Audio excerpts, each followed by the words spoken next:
Start anyway. कोई कुछ लोग रिमूव हो सकते हैं तो दोबारा आप कर लीजिए ज्वाइन, ठीक है।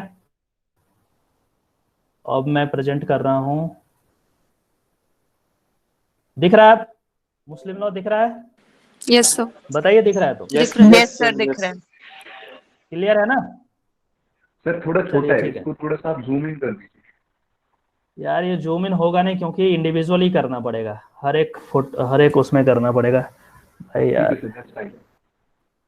ठीक है चलो मैं ट्राई करता हूँ, इसको ऐसे बढ़ा सकते हैं। दिख रहा है अब? ठीक है, बेटर है सर। ठीक सर है। ठीक है, हाँ सर, ठीक है। यस सर, बिल्कुल ठीक है। चलो ठीक है, फिर शुरू कीजिए। देखिए मुस्लिम लॉ थोड़ा सा कंट्रोवर्शियल लॉ है, इसमें कोई दो राय नहीं है। कंट्रोवर्शियल कहने का ये मतलब नहीं कि खराब लॉ है। कंट्रोवर्शियल कहने का सिर्फ इतना मतलब है कि एक्सप्लिसिटली ये मेंशन्ड नहीं है कहीं पे, ठीक है। जैसे हमारे पास कोडिफिकेशन है हिंदू लॉ का, मैरिज का अलग है, सक्सेशन का अलग है, या फिर एडॉप्शन का अलग है। हर चीज के लिए हमारे पास लॉ है। बट अनफॉर्चुनेटली मुस्लिम लॉ के लिए ये चीजें हमारे पास नहीं है। मुस्लिम लॉ के लिए हमारे पास हर चीज एक्सप्लिसिटली लिखा हुआ कोडिफाइड नहीं है, इसीलिए कंफ्यूजन होता है। और जब कंफ्यूजन होता है फिर आप क्या करेंगे? जब हमें कंफ्यूजन होता है तो हम किसी एक्ट के पास जाते हैं, पार्लियामेंट के किसी लेजिस्लेशन के पास जाते हैं और वहां पे देखते हैं उल्टा करके कि इस एक्ट में क्या कहता है। अब मान के चलिए कि वो एक्ट आपके पास नहीं हो, ब्लड हो, उस सिचुएशन में आप क्या करेंगे? जैसे डिवोर्स की यदि हम बात करें हिंदू लॉ में, तो वहां एक्सप्लिसिटली दिया गया है किस ग्राउंड पे मिलेगा, किस हालात में मिलेगा, कैसे नहीं मिल सकता है, क्या क्या रीजन होना चाहिए, सारी चीजें वहां पे दी गई होगी। लेकिन मुस्लिम लॉ की बात करें, यहाँ पे ब्लड है, बहुत सारी चीजें लिखी हुई नहीं है, कोडिफाइड नहीं है, और ये शरीयत लॉ से गवर्न होता है। और शरीयत लॉ आम आदमी को तो खैर पता ही नहीं हो सकता, वकीलों को भी पता नहीं होता, तो बहुत तरीके का समस्या का सामना करना पड़ सकता है। लेकिन इसका ये कतई मतलब नहीं कि ये रिलीजन खराब है। मेरा कहने का ये मतलब नहीं हुआ, मेरे कहने का ये मतलब हुआ कि कॉम्प्लिकेटेड लॉ है, इसमें चीजें लिखी हुई नहीं है ऐसा जितना और दूसरे रिलीजन में लिखा हुआ है। और यही कारण है जब हम मुस्लिम लॉ पढ़ते हैं तो कंफ्यूज होते हैं। कंफ्यूज होने का सबसे बड़ा कारण यह है कि कहीं पे एक्सप्लिसिटली आपको एज सच नहीं लिखा मिलेगा, कोडिफाइड नहीं है जैसा कि होना चाहिए इसको, और यही कारण है कि ये टफ हो जाता है। अब बताइए, आवाज में तो कोई इशू नहीं है ना? सब कुछ सुनाई दे रहा है? सब कुछ बढ़िया? ठीक है। ठीक है, चलिए हम आपके लिए कुछ पॉइंट्स मैंने बनाया है, कोशिश किया बनाने का, पता नहीं देखिए इसमें आपको कितना समझ में आता है। मैंने सोचा है कि एक समराइज आपको मैं बता दूं। पहला तो यह है, पहला पॉइंट तो मैं आपको कई बार बताया हूं कि the Muslim law, in Muslim law marriage का मुस्लिम लॉ को क्या कहते हैं? निकाह। निकाह नामा सुना होगा ना, निकाह हो रहा है। निकाह इज अ कॉन्ट्रैक्ट, ये कॉन्ट्रैक्ट है which is not a sacrament unlike Hindu marriage. Hindu marriage में सेक्रामेंट है, कहते हैं जन्मों जन्मों का रिश्ता है। मुस्लिम लॉ में कहते हैं भाई ऐसा कुछ नहीं है, कॉन्ट्रैक्ट है। और कॉन्ट्रैक्ट के नियम और शर्त पे जो चीजें टर्म्स एंड कंडीशंस हैं कॉन्ट्रैक्ट में, उसी के अकॉर्डिंग आपका जो मैरिज है आगे प्रोसीड करेगा। तो डिपेंड करता है कि लड़का लड़की क्या रखता है अपने कॉन्ट्रैक्ट के नियम में, अपने कॉन्ट्रैक्ट के टर्म्स एंड कंडीशंस में। कोई जरूरी नहीं है कि सारे लोगों का कॉन्ट्रैक्ट एक ही जैसा हो, अलग अलग कॉन्ट्रैक्ट हो सकता है। यदि पढ़े लिखे लड़का लड़की हैं तो अपने अकॉर्डिंग वो अपना टर्म्स एंड कंडीशंस रख सकते हैं। कई बार तो ऐसे भी रखे गए हैं टर्म्स कि आप यदि दूसरी शादी करेंगे तो ऑटोमेटिकली ऐसा माना जाएगा कि पहला वाला शादी जो है निकाह खत्म हो गया, मतलब डिवोर्स हो गया। ये चीज, इस तरीके का भी टर्म मौजूद होता है, क्योंकि यहाँ पे 4 वाइफ्स रख सकते हैं वो। उस चीज को रिस्ट्रिक्ट करने के लिए यदि लड़का पहले एग्री करता है कि नहीं जी मैं आप ही के साथ जिंदगी बिताऊंगा, तो अच्छी बात है, तो इस तरीके का टर्म आप डाल देते हैं उसमें। और यदि वो दूसरी शादी कर देते हैं, उनको आप कंट्रोल नहीं कर सकते, उनको मना नहीं कर सकते, लेकिन हाँ ये टर्म्स जरूर रख सकते, यदि वो दूसरी शादी करेंगे तो पहला वाला शादी ऑटोमेटिकली खत्म हो जाएगा और डिवोर्स मिल जाएगा। तो ठीक है, इस तरीके का टर्म आप यदि रखते हैं तो रखा जा सकता है, क्योंकि ये फ्लेक्सिबल होता है, दोनों पार्टी पे डिपेंड करता है कि किस तरीके का टर्म एंड कंडीशन रखना चाह रहे हैं। खैर हम बहुत अंदर में नहीं जाएंगे, बहुत ही सरफेशियल वे में मैं आपको बताऊंगा। ठीक है। तो पहला चीज जो इंपॉर्टेंट है कि ये जो निकाह है वो कॉन्ट्रैक्ट है, और जबकि हिंदू मैरिज की जब हम बात करते हैं तो सैक्रामेंट की बात हम करते हैं। कहते हैं जन्म जमांतर जो है ना, एक बार मिल गई वाइफ तो मतलब हो गया, ये जन्मों सातों जन्म का रिश्ता निभाना, सुना होगा ना गाना वाना में। ठीक है, चलिए अब बात करते हैं इसेंशियल ऑफ मुस्लिम मैरिज। क्या है इसेंशियल, उसके बारे में कहते हैं बात। Every Muslim of sound mind, क्या होना चाहिए, साउंड माइंड होना चाहिए, मतलब दिमागी रूप से स्वस्थ होना चाहिए। Who has obtained adult age or puberty may enter into a contract of marriage। ठीक है, इसमें एज कोई प्रिस्क्राइब्ड नहीं है, एडल्ट एज, और कहते हैं प्यूबर्टी जो अटेंड कर दिया है। अब प्यूबर्टी का एज कोई फिक्स नहीं होता है, कई बार चेंजेस होते हैं, और साइंटिफिकली यदि देखा जाए तो ऊपर नीचे होते रहता है, डिपेंड करता है। ठीक है, ये चीज है। द मैरिज, वैसे हम इसको 15 साल के आसपास का मानते हैं। ठीक है, a marriage brought about without the consent of such a Muslim is void. बोल रहा है कि a marriage brought about without the consent, यदि बिना कंसेंट से किया गया है, क्योंकि ये पूरा का पूरा कंट्रेक्चुअल है, और कंट्रैक्ट में यदि हम कंसेंट को बिल्कुल नजरअंदाज कर दें तो कॉन्ट्रैक्ट किस बात का होगा। इसीलिए तो कहते हैं, आप देखे होंगे मूवी में कबूल है वाले चीज देखे हैं ना, उनसे कंसेंट पूछते हैं 3 बार। ठीक है, the marriage brought about without the consent of such a Muslim is, क्या होगा, ये वॉइड होगा, क्योंकि कॉन्ट्रैक्ट में बिना कंसेंट का यदि कॉन्ट्रैक्ट आप किसी से कर लोगे क्या, नहीं कर सकते। तो उसी तरीके से जब मैरिज ये कॉन्ट्रेक्चुअल फॉर्म में है तो बिना कंसेंट का आप कैसे कर सकते हैं। ठीक है, एक बात तो ये समझ में आ गया। आगे देखते हैं, there should be an offer, पहले ऑफर होना चाहिए, और प्रपोजल को इजाब, IJAB कहते हैं, इसको बस थोड़ा ध्यान में रख लीजिए, ज्यादा याद नहीं करना, बस एक बार सुन लेंगे, इससे काम चल जाएगा आपका। There should be an offer. अब ऑब्वियसली बात है, जब कॉन्ट्रैक्ट की बात करते हैं तो पहले ऑफर करेंगे ना, ऑफर या प्रपोजल देंगे ना कि मैं आपसे निकाह करना चाहता हूं। अरे ऑफर दोगे ना, कुछ चीज खरीदने के लिए जाते हो, कॉन्ट्रैक्ट करने के लिए जाते हो, तो आप ऑफर करते हो ना, वही वाली कॉन्ट्रैक्ट की जो बात है। तो कॉन्ट्रैक्ट का चीज इसमें भी एप्लीकेबल होता है कई मायनों में, पूरा एज सच कॉन्ट्रैक्ट एक्ट नहीं होता एप्लीकेबल, लेकिन पूरा का जो कंसेप्ट है, स्पिरिट है, कुल मिलाकर के ऐसा ही है। There should be an offer और प्रपोजल, उसी को यदि हम अरबी में बोले तो उसको इजाब कहते हैं। इजाब made by or on behalf of one of the parties and the acceptance को क्या बोलते हैं, कबूल है। ठीक है, QUBUL of the proposal by or an or on होगा on behalf of the other party. ठीक है, तो प्रपोजल किया जाएगा, हिसाब होगा, और वो कबूल किया जाएगा, उसको एक्सेप्ट करा जाएगा, यदि दोनों होता है। इसीलिए मूवी में देखते होंगे, पहले प्रपोजल देता है मौलाना, जो है प्रपोजल देते हैं कि ये जो है इनके बाबूजी का नाम लेंगे कि ये आपसे निकाह करना चाहते हैं, तो उसके बाद फिर उनसे पूछेंगे कि क्या आपको ये निकाह कबूल है, तो कहते हैं कबूल है। तो वो कुछ मूवी का सीन आप यहाँ पे दोहराइए, आपको पता चल जाएगा। ठीक है, ये जो अरबिक में नाम लिखा हुआ है, ये सारी चीजें याद नहीं हो तो बस एक बार देख लीजिए, कई बार पूछ दिया जाता है, तो आप कंफ्यूज नहीं कीजिएगा। ठीक है, आगे है, offer and acceptance of marriage must be in the presence and hearing of the 2 male witness.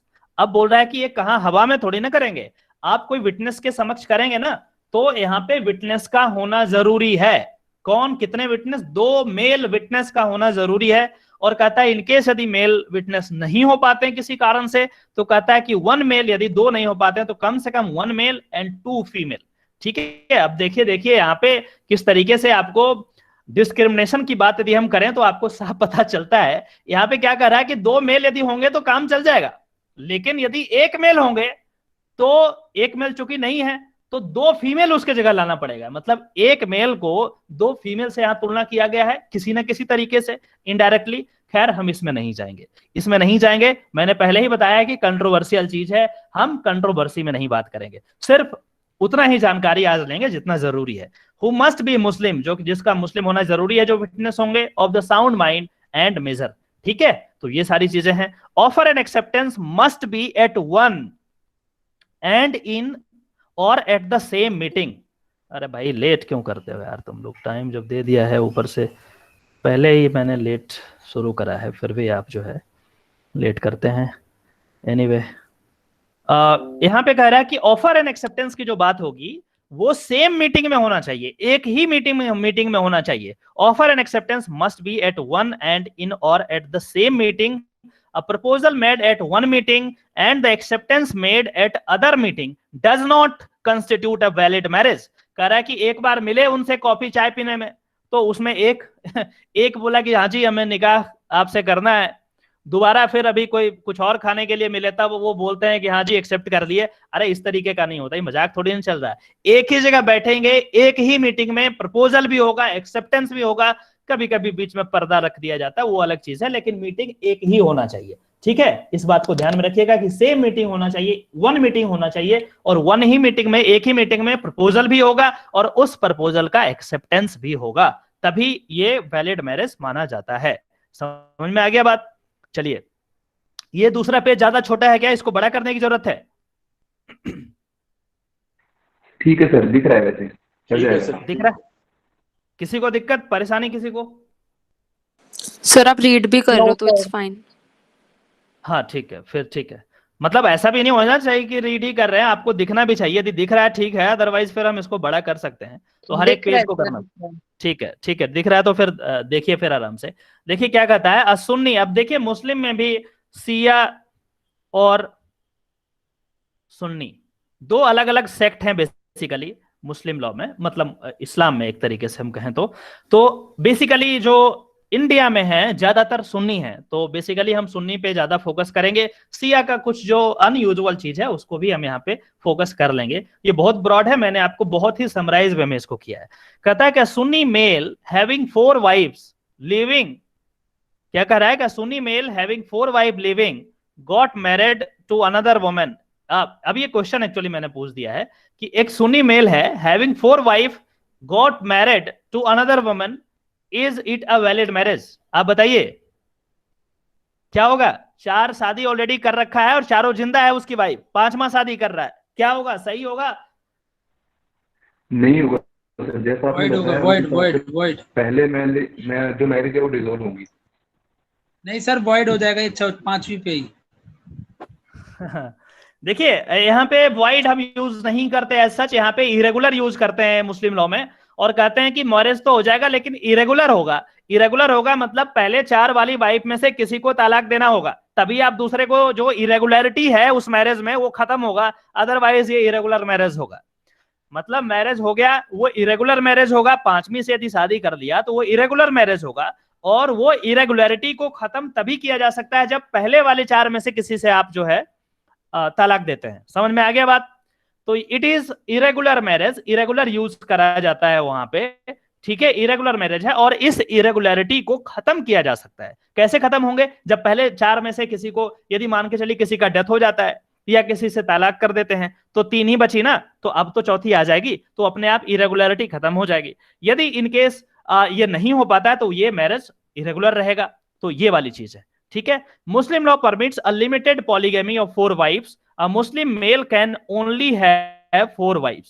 He can marry a 5th wife only after the divorce of one of the 4.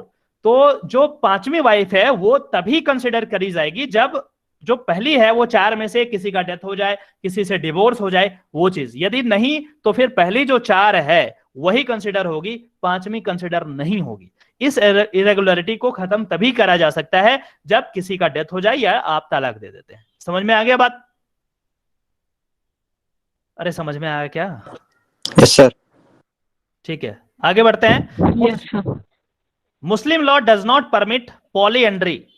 Muslim law does not permit polyandry for Muslim female. अब यहां पे भी देखिए एक discrimination वाली बात आती है कि एक मेल जो है वो 4 फीमेल रख सकता है, कोई दिक्कत नहीं है, लेकिन यदि एक फीमेल चाहे कि 4 मर्द रख ले, ये रिलीजन अलाउड नहीं करता है।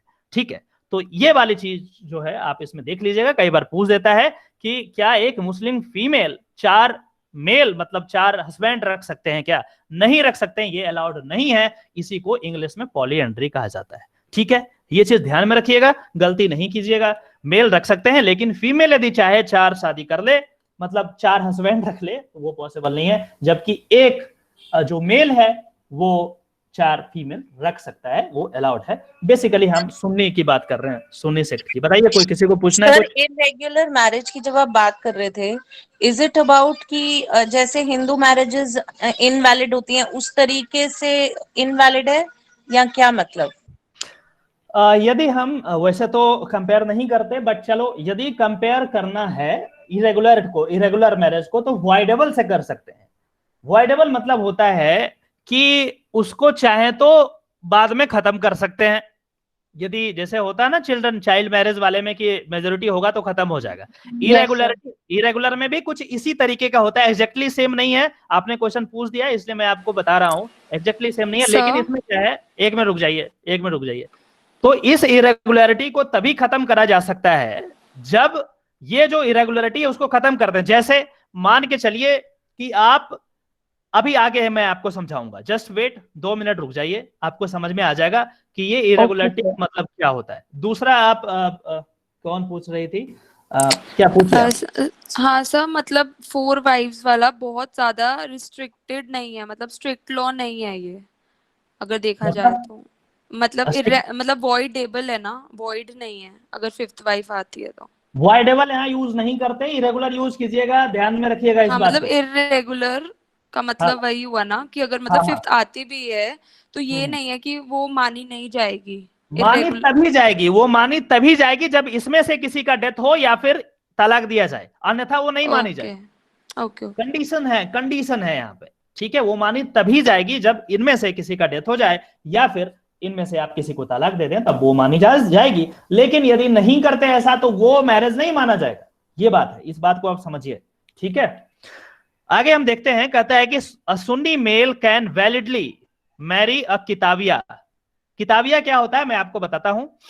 अ Sunni male can validly marry a kitabia, Jews जो होते हैं और क्रिश्चियन जो होते हैं, बट नॉट एन आइडल्ट्रेस, जो मूर्ति पे विश्वास करते हैं, आइडल पे वर्शिपर एटसेट्रा, जैसे हिंदू हैं, हिंदू से नहीं कर सकते शादी। और अ फायर वर्शिपर, यदि आप अग्नि देवता की पूजा करते हैं तब भी आप उनसे शादी नहीं करते हैं। अ सुन्नी मेल उन लोगों से वैलिडली मैरी कर सकते हैं जो किताबिया हैं, जैसे ज्यूज हैं, क्रिश्चियन है। किताबिया क्या होता है मैं आपको बताऊंगा, जस्ट वेट, ठीक है। बट नॉट जो वैसे रिलीजन जिसमें आप किसी भगवान को मानते हैं, किसी देवी देवता को मानते हैं, किसी आइडल को मानते हैं, उनसे नहीं किया जा सकता। या फिर यदि आप फायर वर्शिपर हैं, अग्नि देवता को मानते हैं, तब भी उनसे शादी नहीं करते हैं, ठीक है। तो ये बात आप ध्यान में रखिएगा। किताबिया क्या है मैं आपको बता रहा हूं। द मैरिज विथ एन आइडल्ट्रेस और fire worshipper is merely irregular. देखिए यहां भी है, कहता है कि यदि आप वैसे लड़की से शादी कर लेते हैं, यदि एक सुन्नी मेल वैसी लड़की से शादी करता है जो कि फायर वर्शिपर है या फिर किसी देवी देवता को मानने वाला है, जैसे हिंदू है, इस तरीके की हम बात करें, तो बोला कि ये अपने आप में मैरिज खराब नहीं है। कहता है कि ये मात्र एक इरेगुलर मैरिज है। इस इरेगुलरिटी को कैसे दूर करा जा सकता है? इस इरेगुलरिटी को यदि आप उस लेडी का धर्म परिवर्तन कर दें, यदि मुस्लिम बना दें, रिलीजन चेंज कर दें, तो ये इरेगुलरिटी खत्म हो जाएगी। और जैसे ही ये इरेगुलरिटी खत्म होगी वो आपकी वाइफ हो जाएगी। अब समझ में आया इरेगुलरिटी का मतलब क्या होता है? आप समझ में आ रहा है?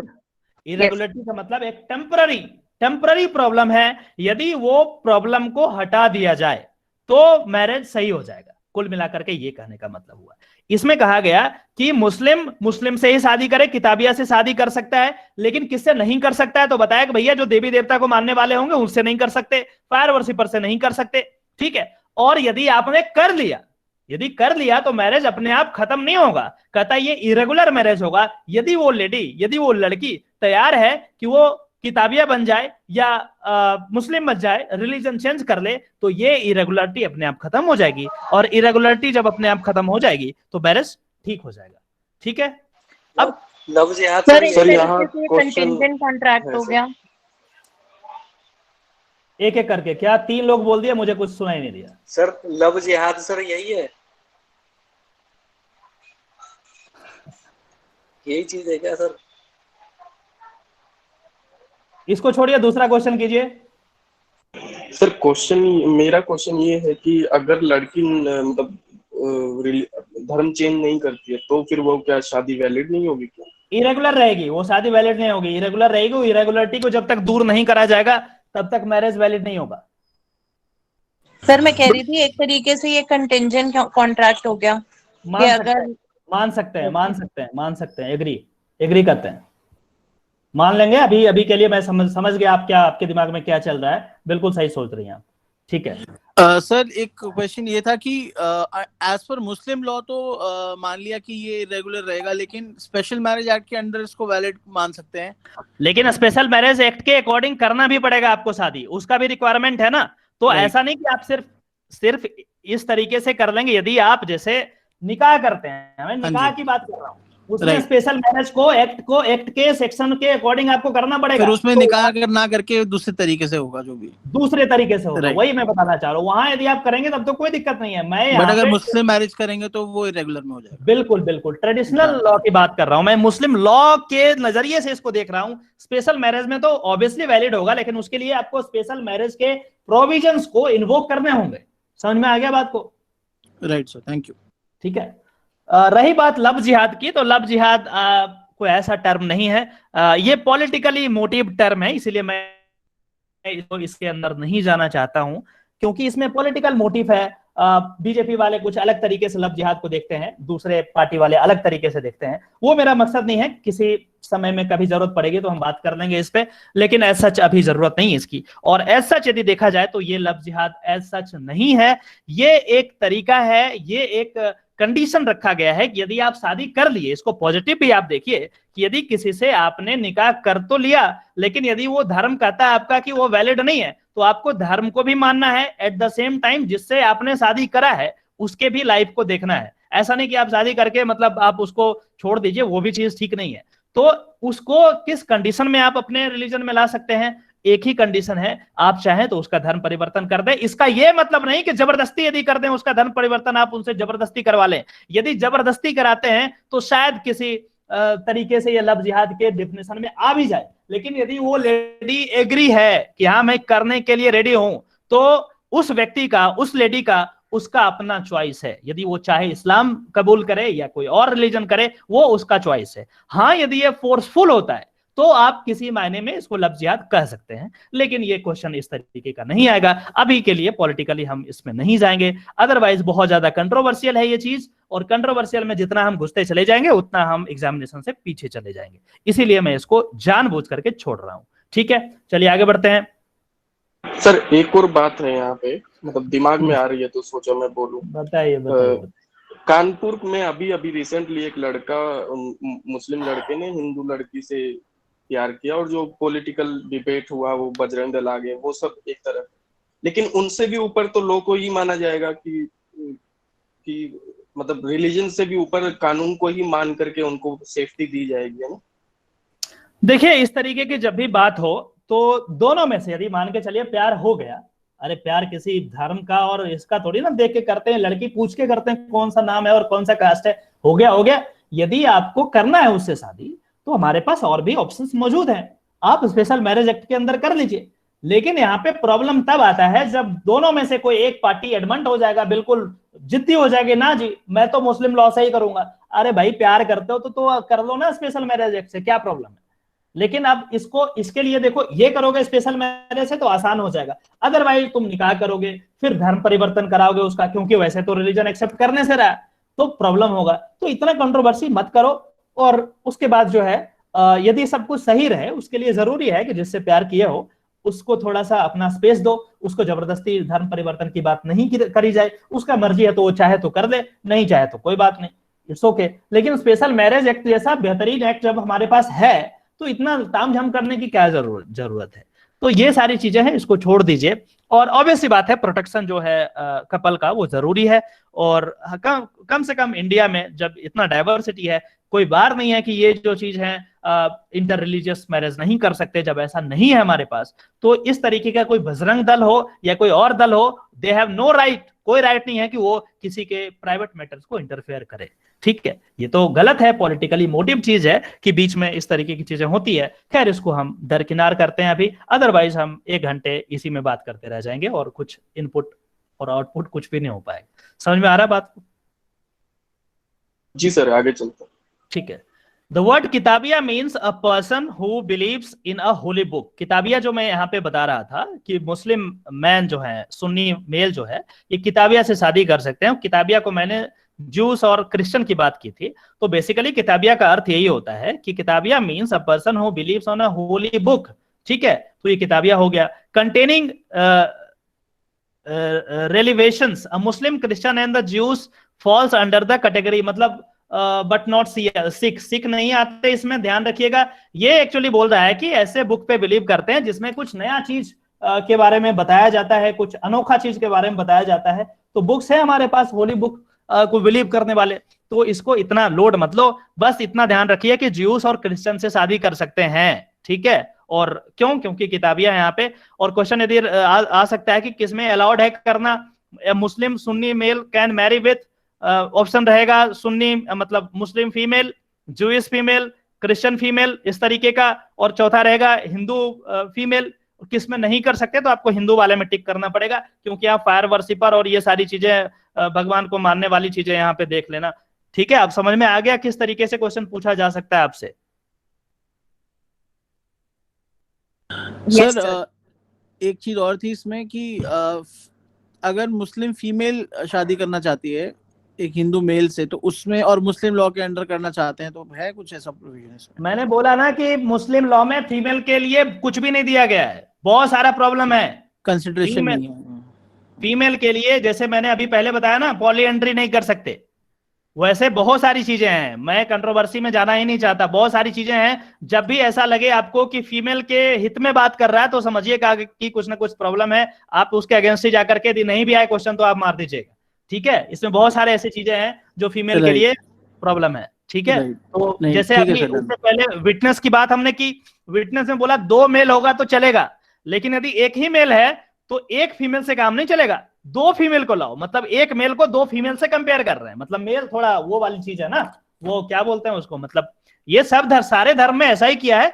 हिंदू धर्म में भी कुछ ऐसा ही था, लेकिन चेंज करें हमने, काफी चेंजेस आए हैं। हमारे पास सती प्रथा से लेकर के बहुत सारी चीजें थी, लेकिन चेंज हुए हैं। जो गलत चीजें उसको चेंज होनी चाहिए, तो ये भी चेंज हो रहा है, ऐसी बात नहीं है, धीरे धीरे चेंज होगा, तो उसको छोड़ दीजिए, वो तो अलग चीज है। अभी हम थोड़ा एकेडमिकली बात करते हैं। ठीक है, A Sunni female cannot marry a non-Muslim, whether whether किताबिया और नॉन किताबिया। समझ में आ गया रजत जी?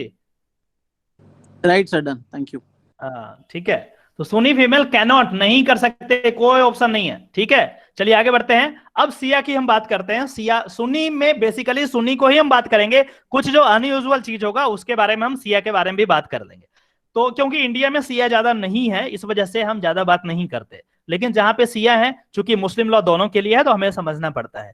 इन सिया लॉ नो मुस्लिम वेदर मेल और female can marry a non Muslim. देखिए सिया लॉ जो है वो ज्यादा सख्त है, वो ज्यादा स्ट्रांग है, और ज्यादा मतलब धर्म को प्रोटेक्ट करने की बात करता है।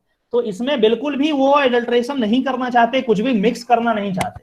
तो सिया ज्यादा स्ट्रिक्टेंट है, ज्यादा वो एक तरीके से कट्टर, यदि हम बात करें तो ज्यादा जो है सिया होते हैं, क्योंकि यहाँ पे बिल्कुल कुछ भी मिक्स नहीं करना चाहते अपने रिलीजन में। और सुन्नी जो है फ्लेक्सिबिलिटी है, यहाँ पे इरेगुलरिटी की बात हमने की, ये रेगुलर दूसरे को भी हम अपने धर्म में ला सकते हैं, फ्लेक्सिबल है सिया के मुकाबले। लेकिन सिया कहता है कि ना जी ऐसा नहीं होगा, नो मुस्लिम वेदर मेल और female can marry a non Muslim, ये कोई भी परिस्थिति में आप नहीं कर सकते। लेकिन हम बेसिकली सुन्नी की बात करते हैं, अपने कंट्री में क्वेश्चन सुन्नी से ही पूछा जाता है। सिया में जो अनयूजुअल चीज है उसको मैं बताता हूं। But a Muslim male may contract a valid muta marriage with a kitabia. Muta marriage के बारे में मैंने बताया था ना, टेम्पररी मैरिज। टेम्पररी मैरिज जो 1 साल के लिए, 2 साल के लिए, 3 साल के लिए, 1 मंथ के लिए, ये सारी चीजें बताया था ना, मैरिज हो सकता है, बेसिकली सिया में होता है। ठीक है, सिया मेल जो है वो कर सकते हैं, और ये टेम्पररी मैरिज होता है। मैंने इसके पीछे रीजन भी आपको बताया था कि सेक्सुअल डिजायर को फुलफिल करने के लिए इस तरीके का ये पार्टिकुलर मैरिज दिया गया है, अन्यथा 1 दिन के लिए कौन मैरिज करता है। कुछ इस तरीके की चीजें हैं, बट छोड़िए कंट्रोवर्सी में हम फिर भी नहीं जाना चाहते हैं। समझ में आ गया, मोटा मैरिज का मतलब होता है टेम्पररी मैरिज। टेम्पररी मैरिज ये क्या है? टेम्पररी मैरिज 1 महीने, 1 साल, 1.5 साल, 2 साल, इस तरीके का टेम्पररी मैरिज, टेम्पररी वाइफ। और इसमें ये खास बात है कि इसमें कोई बार नहीं है कि कितने मुटा मैरिज आप कर सकते हैं। आप अनलिमिटेड मुटा मैरिज कर सकते हैं, कोई इसमें बार नहीं है। जैसे कि 4 बार है ना, कि आप 4 वाइफ रख सकते हैं। यहाँ पे टेम्पररी मैरिज की जब हम बात करेंगे तो कितने भी कर सकते हैं, कोई दिक्कत नहीं है। बस सुनते जाइए आप। नागेंद्र सिंह। पता नहीं है कौन कौन आ रहे हैं आज क्लास में, मुझे नहीं पता कहाँ से आ रहे हैं, बट चलो आज मैं कर दे रहा हूँ सारे लोगों को, ठीक है। तो ये वाली चीज समझ में आ गई। मूटा मैरिज में कोई नंबर फिक्स नहीं है। वैसे यदि हम रेगुलर मैरिज की बात करें तो 4 मैरिज अलाउड है, और वैसे मूटा मैरिज जो सिया में होता है, सुन्नी में ये चीज नहीं है, सुन्नी ने इसको खत्म कर दिया। तो ये जो मूटा मैरिज है वो स्पेशल टाइप का मैरिज माना जाता था, जिसमें टेम्पररी मैरिज होते थे, एक पार्टिकुलर समय के लिए मैरिज करा जाता था। और यहाँ पे बोला कि सिया में किसी नॉन मुस्लिम से आप नहीं कर सकते, लेकिन जो किताबिया हैं उनसे आप मूटा मैरिज कर सकते हैं, टेम्पररी मैरिज कर सकते हैं। समझ में आ गया बात को? कोई दिक्कत है यहां तक तो बताइए, दूसरा टॉपिक शुरू करेंगे। अदरवाइज किसी भी तरीके का दिक्कत, क्योंकि दोबारा नहीं पढ़ना है इसको, आपको एक बार जो मैं पढ़ा रहा हूं बस इतना ही दिमाग में रखना है। किसी को कोई दिक्कत? नहीं सर, आगे बढ़िए। आगे बढ़ जाए, चलिए बढ़ जाते हैं, कोई बात नहीं।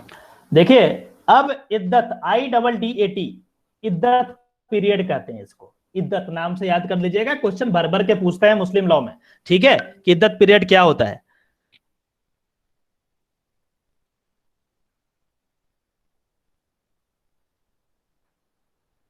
ठीक है, तो अब जो देखिए iddat means counting the days of possible conception to ascertain whether a woman is pregnant or not. Basically ये इद्दत पीरियड मैंने आपको कल भी बताया था कि इद्दत पीरियड ऐसा होता है, जैसे मान के चलिए आज आपने तलाक स्टार्ट किया, तलाक बोल दिया, पहला तलाक आपने बोला कि मैं तुम्हें डाइवोर्स देता हूं, दे दिया। तो अब जो है 3 मंथ्स तक, 3 मंथ्स इसलिए करा गया क्योंकि इसके साइंटिफिक टेम्परामेंट को आप समझिए। ये कहते हैं कि 3 मंथ में हम चेक करेंगे कि जो वाइफ तुम्हारी थी, जिसको तुम तलाक दे रहे हो, जिससे तुम अलग होने की बात कर रहे हो, कहीं वो प्रेग्नेंट तो नहीं है, कहीं कंसेप्शन तो उसका नहीं होगा। तो कैसे चेक करेंगे आप? तो बोला कि देखो हम इसको 3 मंथ्स के लिए देखेंगे, 3 मंथ्स के लिए लगातार 3 मंथ का टाइम देंगे, और यदि 3 मंथ में ये पता लग जाएगा कि ये प्रेग्नेंट है तो ये इद्दत पीरियड एक्सटेंड हो जाएगा थ्रू आउट द, मतलब उसका प्रेगनेंसी जब खत्म हो जाए तब तक, अदरवाइज ये 3 मंथ्स तक। अब क्वेश्चन आएगा कि 3 मंथ में कैसे पता चलेगा कि वो प्रेग्नेंट है या नहीं है? अरे आजकल तो बहुत सारी चीजें हैं प्रेगनेंसी टेस्ट करने के लिए, लेकिन ये इस्लाम जो लॉ बना है, शरीयत लॉ, ये आज का लॉ नहीं है। उस जमाने में यदि कुछ नहीं भी टेस्ट है तब भी साइंस यदि आप लोग बेसिक पढ़े होंगे, बायोलॉजी में क्लास 10 तक भी पढ़े होंगे, तो उसमें आपको पता होगा यदि किसी लेडी का पीरियड वो नहीं होता है तो ऑब्वियस सी बात है वो माना जाता है कि कंसेप्शन हो गया, वो प्रेग्नेंट है। प्रेगनेंसी होने के बाद जो पीरियड है वो आना रुक जाता है, ठीक है, तो उससे पता लगा लेंगे। तो बेसिकली ये कंसेप्ट इनका ये था, लेकिन ये इस तरीके से आप कोई अच्छी बुक में पढ़ेंगे तभी वो मिलेगा। लेकिन यहाँ पे बिल्कुल क्लियर ये लिखा है कि iddat means counting the days of possible conception to ascertain whether a woman is pregnant or not. कैसे पता चलेगा? मैंने आपको पूरा का पूरा सिस्टम बता दिया है कि किस तरीके से यहाँ पे काम होता है, ठीक है। तो 3 मंथ्स में पता लग जाएगा, और 3 मंथ्स में यदि उनका पीरियड नहीं रुका है, उस सिचुएशन में माना जाएगा कि वो प्रेग्नेंट नहीं है, और जब प्रेग्नेंट नहीं है तो 3 मंथ में उसका फिर डिवोर्स कंप्लीट हो जाएगा, ठीक है। और यदि प्रेग्नेंट है तो ऑब्वियस सी बात है जब उसका उनकी डिलीवरी हो जाएगी वहां तक इद्दत पीरियड कंटिन्यू रहेगा, ठीक है। और मैंने पहले भी बताया था कि मेंटेनेंस की जब बात आती है तो शुरुआती दौर में ये कहा गया कि इद्दत पीरियड के लिए ही लायबल होते हैं हस्बैंड देने के लिए मेंटेनेंस, और उसके बाद जो लॉ है मेंटेनेंस वाले इसी टॉपिक में हम बात कर लेंगे। थोड़ा सा आप पेशेंस रखिए, ठीक है। सर CRPC 1 to 5 सिर्फ मुस्लिम वुमेन के लिए है? नहीं, CRPC is a secular law, वो सिर्फ मुस्लिम वुमेन के लिए कैसे हो सकता है? ये तो कॉमन सा सवाल है कि IPC CRPC evidence law is a secular law, और ये सिर्फ वुमेन के लिए, मुस्लिम वुमेन के लिए कैसे हो सकता है? ये तो क्वेश्चन ही आपको नहीं पूछना चाहिए। Sir 1 to 5 CRPC। हाँ वो सेकुलर है, वो सेकुलर है, वो सबके लिए। सुनो, क्या कंफ्यूजन क्या है आपको? बेसिकली नहीं, कुछ तो जरूर आपके दिमाग में, क्या दिमाग में क्या है वो बताइए। आप क्या आप सोच रहे हैं? सर नहीं, मैंने बहुत सी जगह ऐसा स्पेसिफिकली लिखा हुआ देखा है कि मतलब मुस्लिम वुमेन मेंटेनेंस क्लेम कर सकती है, तो इसलिए मुझे लगा कि वो सिर्फ मे बी उस हिंदू वुमेन के लिए कुछ कोई और सेक्शन होगा। ठीक है, समझ गया बात को। देखिए अब मैंने समझ गया, क्योंकि आप क्वेश्चन यदि पूछ रहे हैं तो कुछ दिमाग में चल रहा होगा। देखिए जब हम ये बात यदि आप नहीं भी जानते तब भी आप इतना तो कह सकते हैं कॉन्फिडेंस के साथ कि IPC CRPC evidence law secular law है। कोई धर्म देख करके नहीं देखता, किसी का मर्डर हो गया वो नहीं देखेगा कि मुस्लिम है कि हिंदू है, नहीं देखेगा ना। सारे लोग बस एक एक्यूज्ड हैं, दैट्स ऑल, कोई धर्म नहीं, कोई कुछ नहीं, ये सेकुलर लॉ है। और इस सिचुएशन में जब सीआरपीसी के अंदर दिया गया है तो उसका जो इंग्रेडिएंट है वो भी सेकुलर ही होगा। इसलिए यदि आप ये कहीं देखते हैं कि हिंदू वुमेन जो है वो 1 to 5 में मेंटेनेंस नहीं कर सकती, तब ये क्वेश्चन आपका पूछना बिल्कुल जायज था, लेकिन ऐसा नहीं है। हालांकि ये बात भी सही है कि हिंदू लॉ में और भी बहुत तरीके हैं जहां पे मेंटेनेंस दिया जा सकता है, ठीक है, तो कम इस्तेमाल करते हैं 1 to 5 का। लेकिन जो हिंदू वुमेन बिल्कुल अड़ गई कि अपने जो हस्बैंड है, मतलब जो एक्स हस्बैंड है, उनको जेल भिजवाना है, तो वो सीआरपीसी में ले जाएंगे उनको, हिंदू लॉ में फिर वो काम नहीं करेगी, ठीक है। तो डिपेंड करता है उनपे भी। तो ये सारे लोगों के लिए है, इररिस्पेक्टिव ऑफ रिलीजन, सारे लोगों के लिए है, ठीक है। इस पे मैं बाद में आऊंगा कि किस तरीके से राजनीति की गई है मुस्लिम लोगों के द्वारा 1 to 5 पे, और बात मुस्लिम लोगों की नहीं है, बात उस समय की गवर्नमेंट की है जब इसको मैनिपुलेट करा गया। मैं आपको बताऊंगा ये कहानी, थोड़ा सा वेट कर दीजिए ताकि सिस्टमेटिक आपको चीजें समझ में आ जाए, ठीक है। It is the period during which it is incumbent upon a woman whose marriage has been dissolved by the divorce or death to remain in seclusion and to abstain from। अरे यार इतना लेट क्यों join करते हो आप लोग? आज तो पता नहीं कौन कौन ज्वाइन कर रहे हैं, कहाँ भेज दिया आप लोग इसका लिंक? चलो कोई बात नहीं। Abstain from marrying another husband. The abstinence is imposed to ascertain whether she is pregnant by the husband so as to avoid confusion of the parentage। मतलब देखिए ये भी कंफ्यूजन हो जाएगा। जैसे मान के चलिए आज तलाक हुआ और कल किसी और से शादी कर ली वो वुमेन, तो मान के चलिए कि जो बच्चा हुआ आज से करीब 9 months बाद, तो बच्चा किसका होगा कैसे पता चलेगा? कैसे करोगे पता? अरे आज कोई हस्बैंड और थे, आज तलाक हुआ और कल कोई और दूसरा हस्बैंड हो गया, तो बच्चा जो होगा 9 month के आसपास ही होगा ना, 2-4-10 दिन तो इधर उधर होता है। उस सिचुएशन में पता कैसे चलेगा कि इसका फादर कौन है? तो कैसे पता चलेगा? इसीलिए हम क्या करते हैं, पहले ये इंश्योर कर लेते हैं कि ये प्रेग्नेंट ना हो। तो ये कैसे करते हैं? इसीलिए 3 month जो है ना, ये पीरियड को इद्दत पीरियड कहते हैं। समझ में आ जाना चाहिए बात। पूछता है कि इद्दत पीरियड का मतलब क्या होता है, तो समझ में आ गया ना? अब आंसर कर देना, गलती मत करना, ठीक है। चलिए देखते हैं ड्यूरेशन ऑफ इद्दत पीरियड क्या होगा। If the marriage is dissolve by divorce से होता है तो देखते हैं सब्जेक्ट टू 3 मेंस्ट्रुएशन साइकिल, मतलब वही 3 month। मैंने इसका कंसेप्ट आपको समझा दिया है। यदि इनका पीरियड नहीं होता है तो ऑब्वियस सी बात है, ये माना जाएगा कि वो प्रेग्नेंट हैं और फिर अलग तरीके से चलेंगी। तो 3 चेक करते हैं, 3 month के लिए लगातार चेक करते हैं। और आपको पता है कि हर मंथ में पीरियड होता है विमेन का, ये कोई नई बात है नहीं। आप सारे लोगों को इतना बेसिक बायोलॉजी तो जानना ही चाहिए, ठीक है। तो सब्जेक्ट टू 3 months की हम बात करते हैं। इसीलिए if she is pregnant till the child birth, और यदि प्रेग्नेंट है तो टिल द चाइल्ड बर्थ होता है। यदि डेथ हो गया, यदि किसी की मृत्यु हो गई उसके हस्बैंड का, ये तो डिवोर्स की हमने बात की, लेकिन यदि किसी का डेथ हो गया उस समय क्या, उसमें कैसे करोगे? डेथ हो गया तो क्या हम कल शुरू कर देंगे शादी, दूसरा शादी रचा लेंगे? क्या नहीं कर सकते। तो क्या कहता है मुस्लिम लॉ कि नहीं, ऐसा नहीं कर सकते। यदि डेथ हुआ है तो 4 month 10 दिन, अब ये कैलकुलेट किए हैं, बहुत सारा तामझाम है, इसको छोड़िए, आपको याद कर देना। यदि डेथ हुआ है तो आज डेथ हुआ है तो 4 month 10 दिन बाद ही, ठीक है। और अनटू डिलीवरी, यदि प्रेग्नेंट है तो जब तक डिलीवरी ना हो तब तक आप दूसरी शादी नहीं कर सकते। ये जो पीरियड होगा इद्दत पीरियड होगा, और इद्दत पीरियड जो है इसमें शादी आप नहीं कर सकते। समझ में आ गया बात को? ये चीज है। डिवोर्स में आपको समझा दिए, डेथ में 4 month 10 दिन है, इसको भी आपको याद कर देना है, ज्यादा दिमाग नहीं लगाना, ठीक है।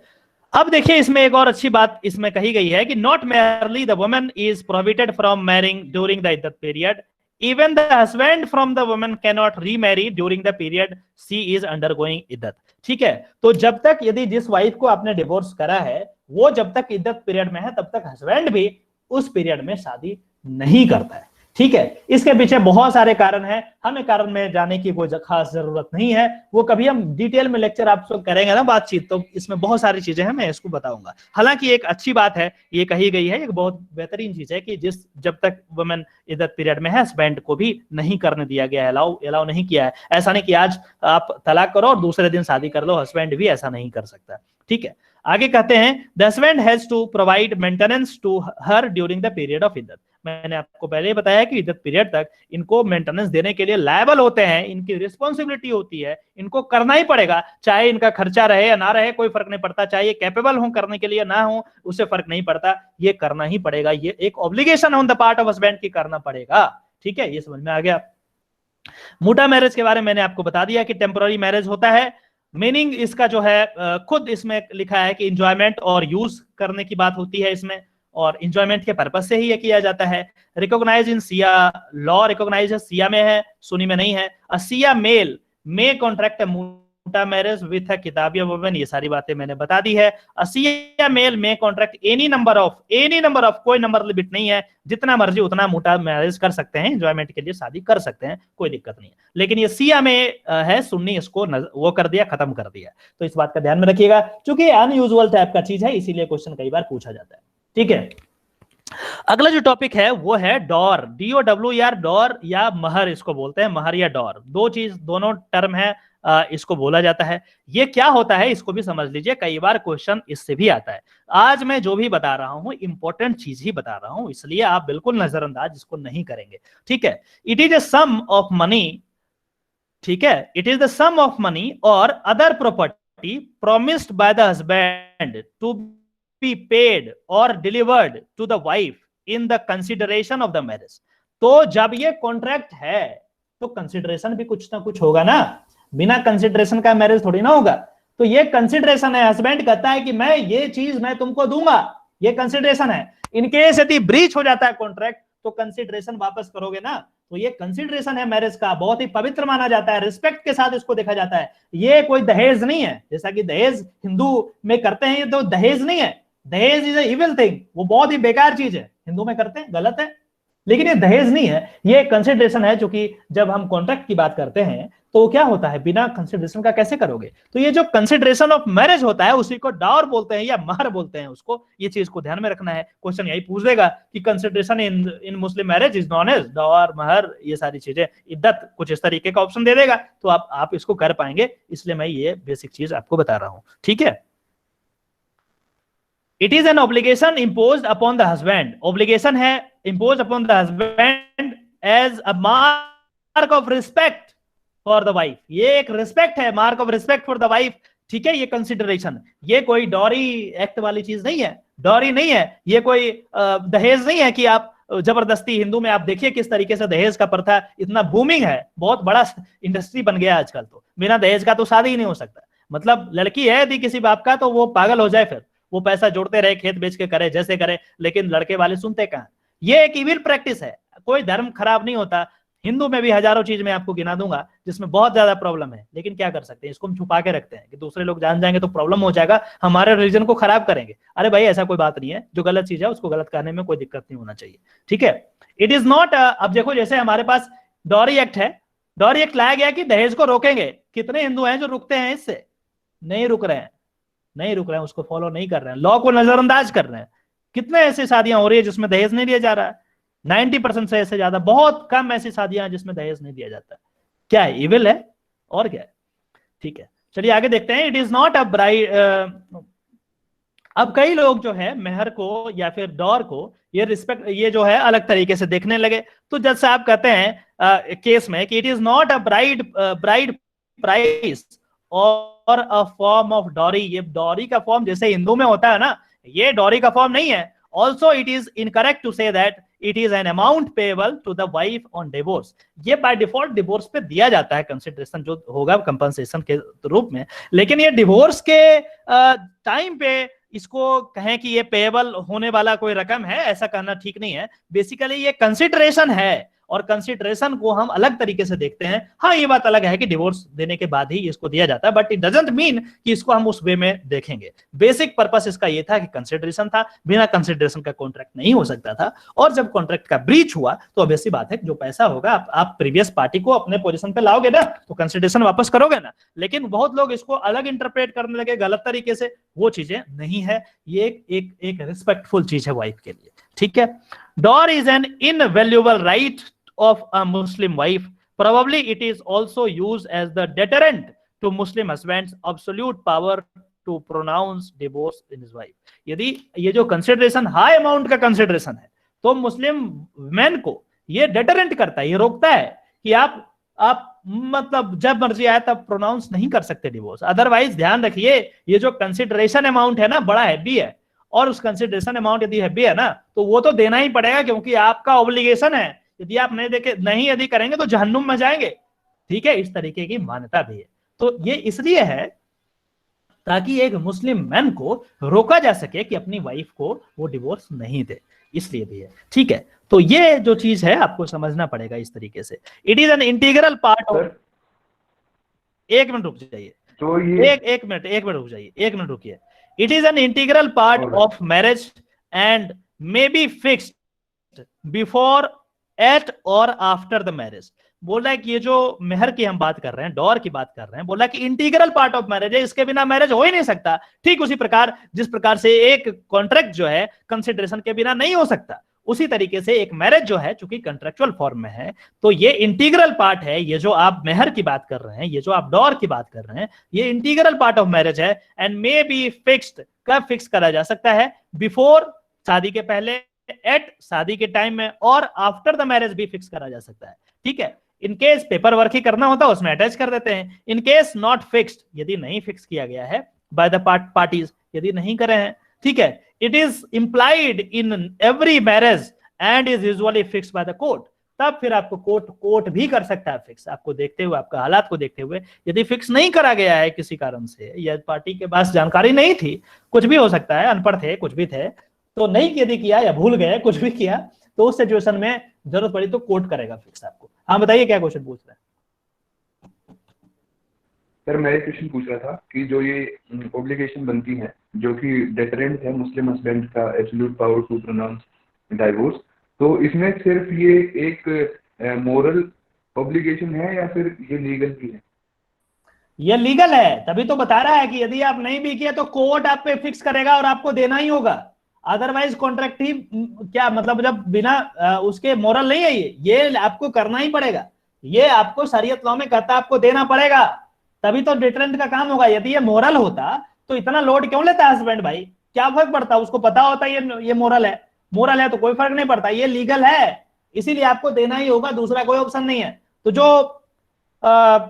जो महिला जो दिमागी होती है वो इतना ज्यादा रकम फिक्स कर देती है ना डॉर का, कि फिर डिवोर्स पॉसिबल नहीं हो पाता देना, क्योंकि देंगे तो फिर आपको पैसा देना पड़ेगा। तो इस तरीके से कॉन्ट्रैक्ट फ्लेक्सिबिलिटी है, आप कर सकते हैं वो चीज है। किसी को और कुछ पूछना है? सर इसीलिए ना वो मतलब मुस्लिम जो ना मेल होते हैं, तो सर ये तो एक मेंटेनेंस ही होता है ना डॉर, तो इसीलिए वो डिवोर्स के बाद एक्स्ट्रा पैसा जो लोग क्लेम करते हैं, तो इसीलिए तो वो देना नहीं चाहते। राइट, क्योंकि ये ऑलरेडी ये फिक्स्ड होता है पहले ही। राइट। लेकिन ये मेंटेनेंस नहीं है, ये मेंटेनेंस नहीं है। मैंने पहले ही जब ये बात ये जो बोल रही है बिल्कुल प्रैक्टिकल बात बोल रही है। ऐसा ही होता है कि फिक्स कर लेते हैं और फिर बोलते हैं भैया जब पैसा ले ही रही हो तो मेंटेनेंस क्यों देंगे तुमको।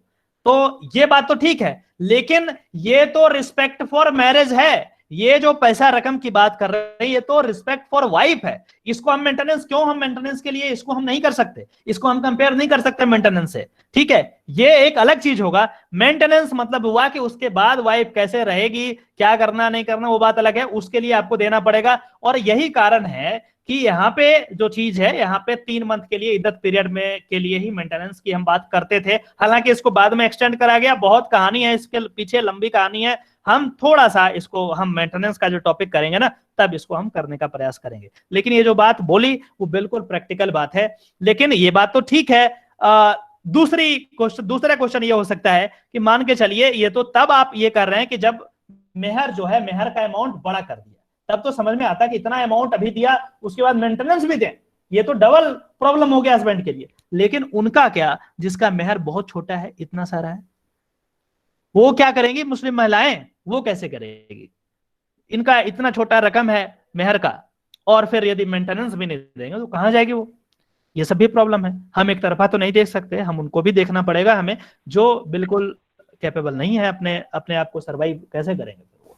ठीक है, आगे बढ़े। किसी को और कुछ दिमाग में आ रहा हो जो लेजिटिमेट क्वेश्चन हो तो पूछने में कोई हरकत नहीं है, कोई दिक्कत नहीं, पूछ सकते हैं।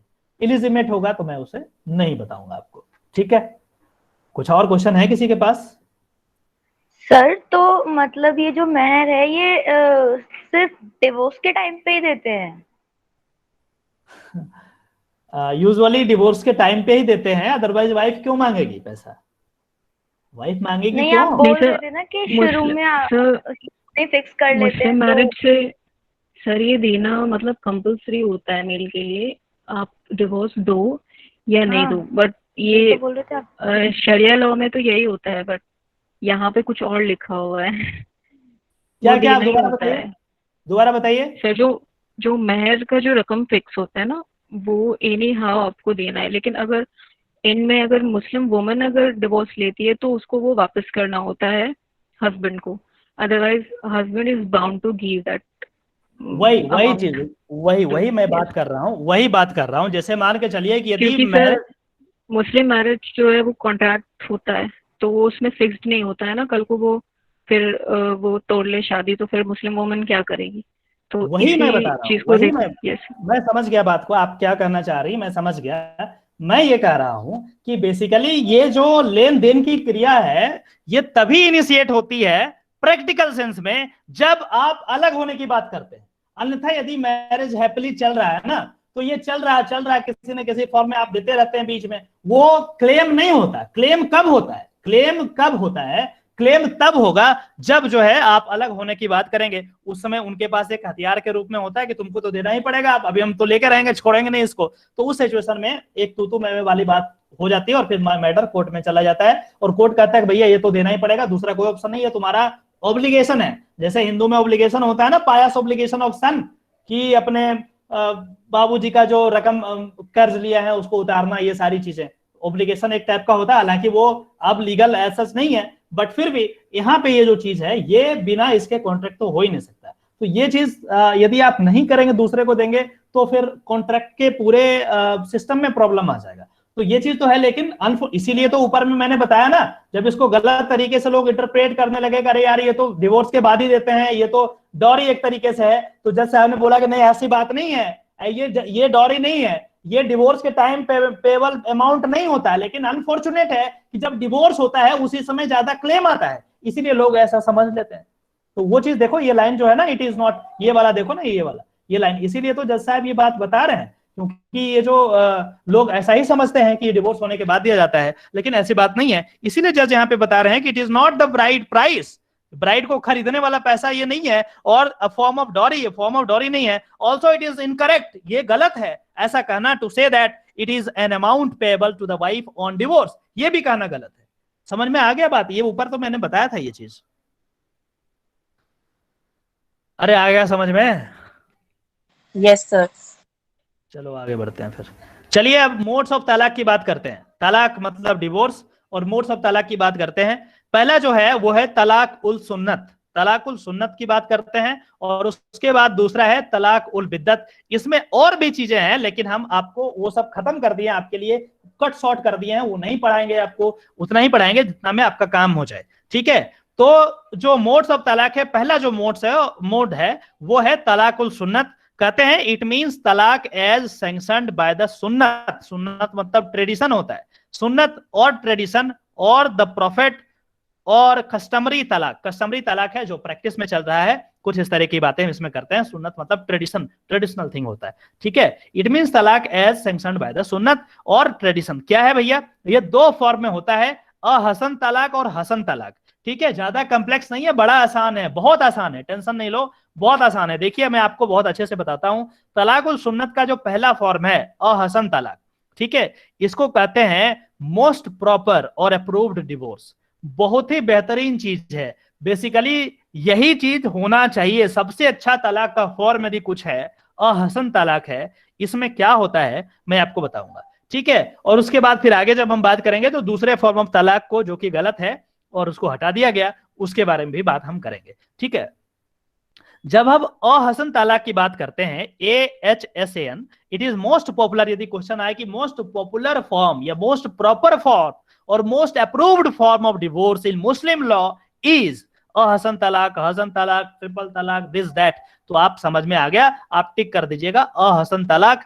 कहते हैं कि सिंगल प्रोनाउंसमेंट ऑफ डिवोर्स, एक ही बार डिवोर्स कहा जाता है। देखिए single pronouncement of divorce, I divorce you, बोलते हैं हस्बैंड क्या, I divorce you, made during a period during which cohabitation is possible, जब वो सेक्सुअल इंटरकोर्स कर सकते हैं उस सिचुएशन में, ठीक है, जब पॉसिबल हो उस सिचुएशन में एक बार कहते हैं कि मैं तुम्हें तलाक देता हूं, उसके बाद क्या करते हैं, followed by abstinence from sexual intercourse for the period of iddat 90 days, 3 months के लिए कोई सेक्सुअल इंटरकोर्स नहीं होगा, ठीक है। और यदि 3 मंथ के अंदर यदि आप पहला चीज आज दिया, उसके बाद 3 मंथ तक कोई सेक्सुअल इंटरकोर्स नहीं हुआ, पहला कंडीशन, आप चाहें तो इसके बीच में रिवोक कर सकते हैं, इस तलाक को रिवोक कर देते हैं। रिवोक कैसे होगा, बोल करके हो सकता है, या फिर आप सेक्सुअल इंटरकोर्स कर लेते हैं तो भी रिवोक हो जाएगा अपने आप, क्योंकि ये कंडीशन है कि 90 दिन तक कोई सेक्सुअल इंटरकोर्स नहीं होगा, ठीक है। और ये सारा तामझाम सिर्फ इसलिए कराया जा रहा है 3 महीने तक, ताकि ये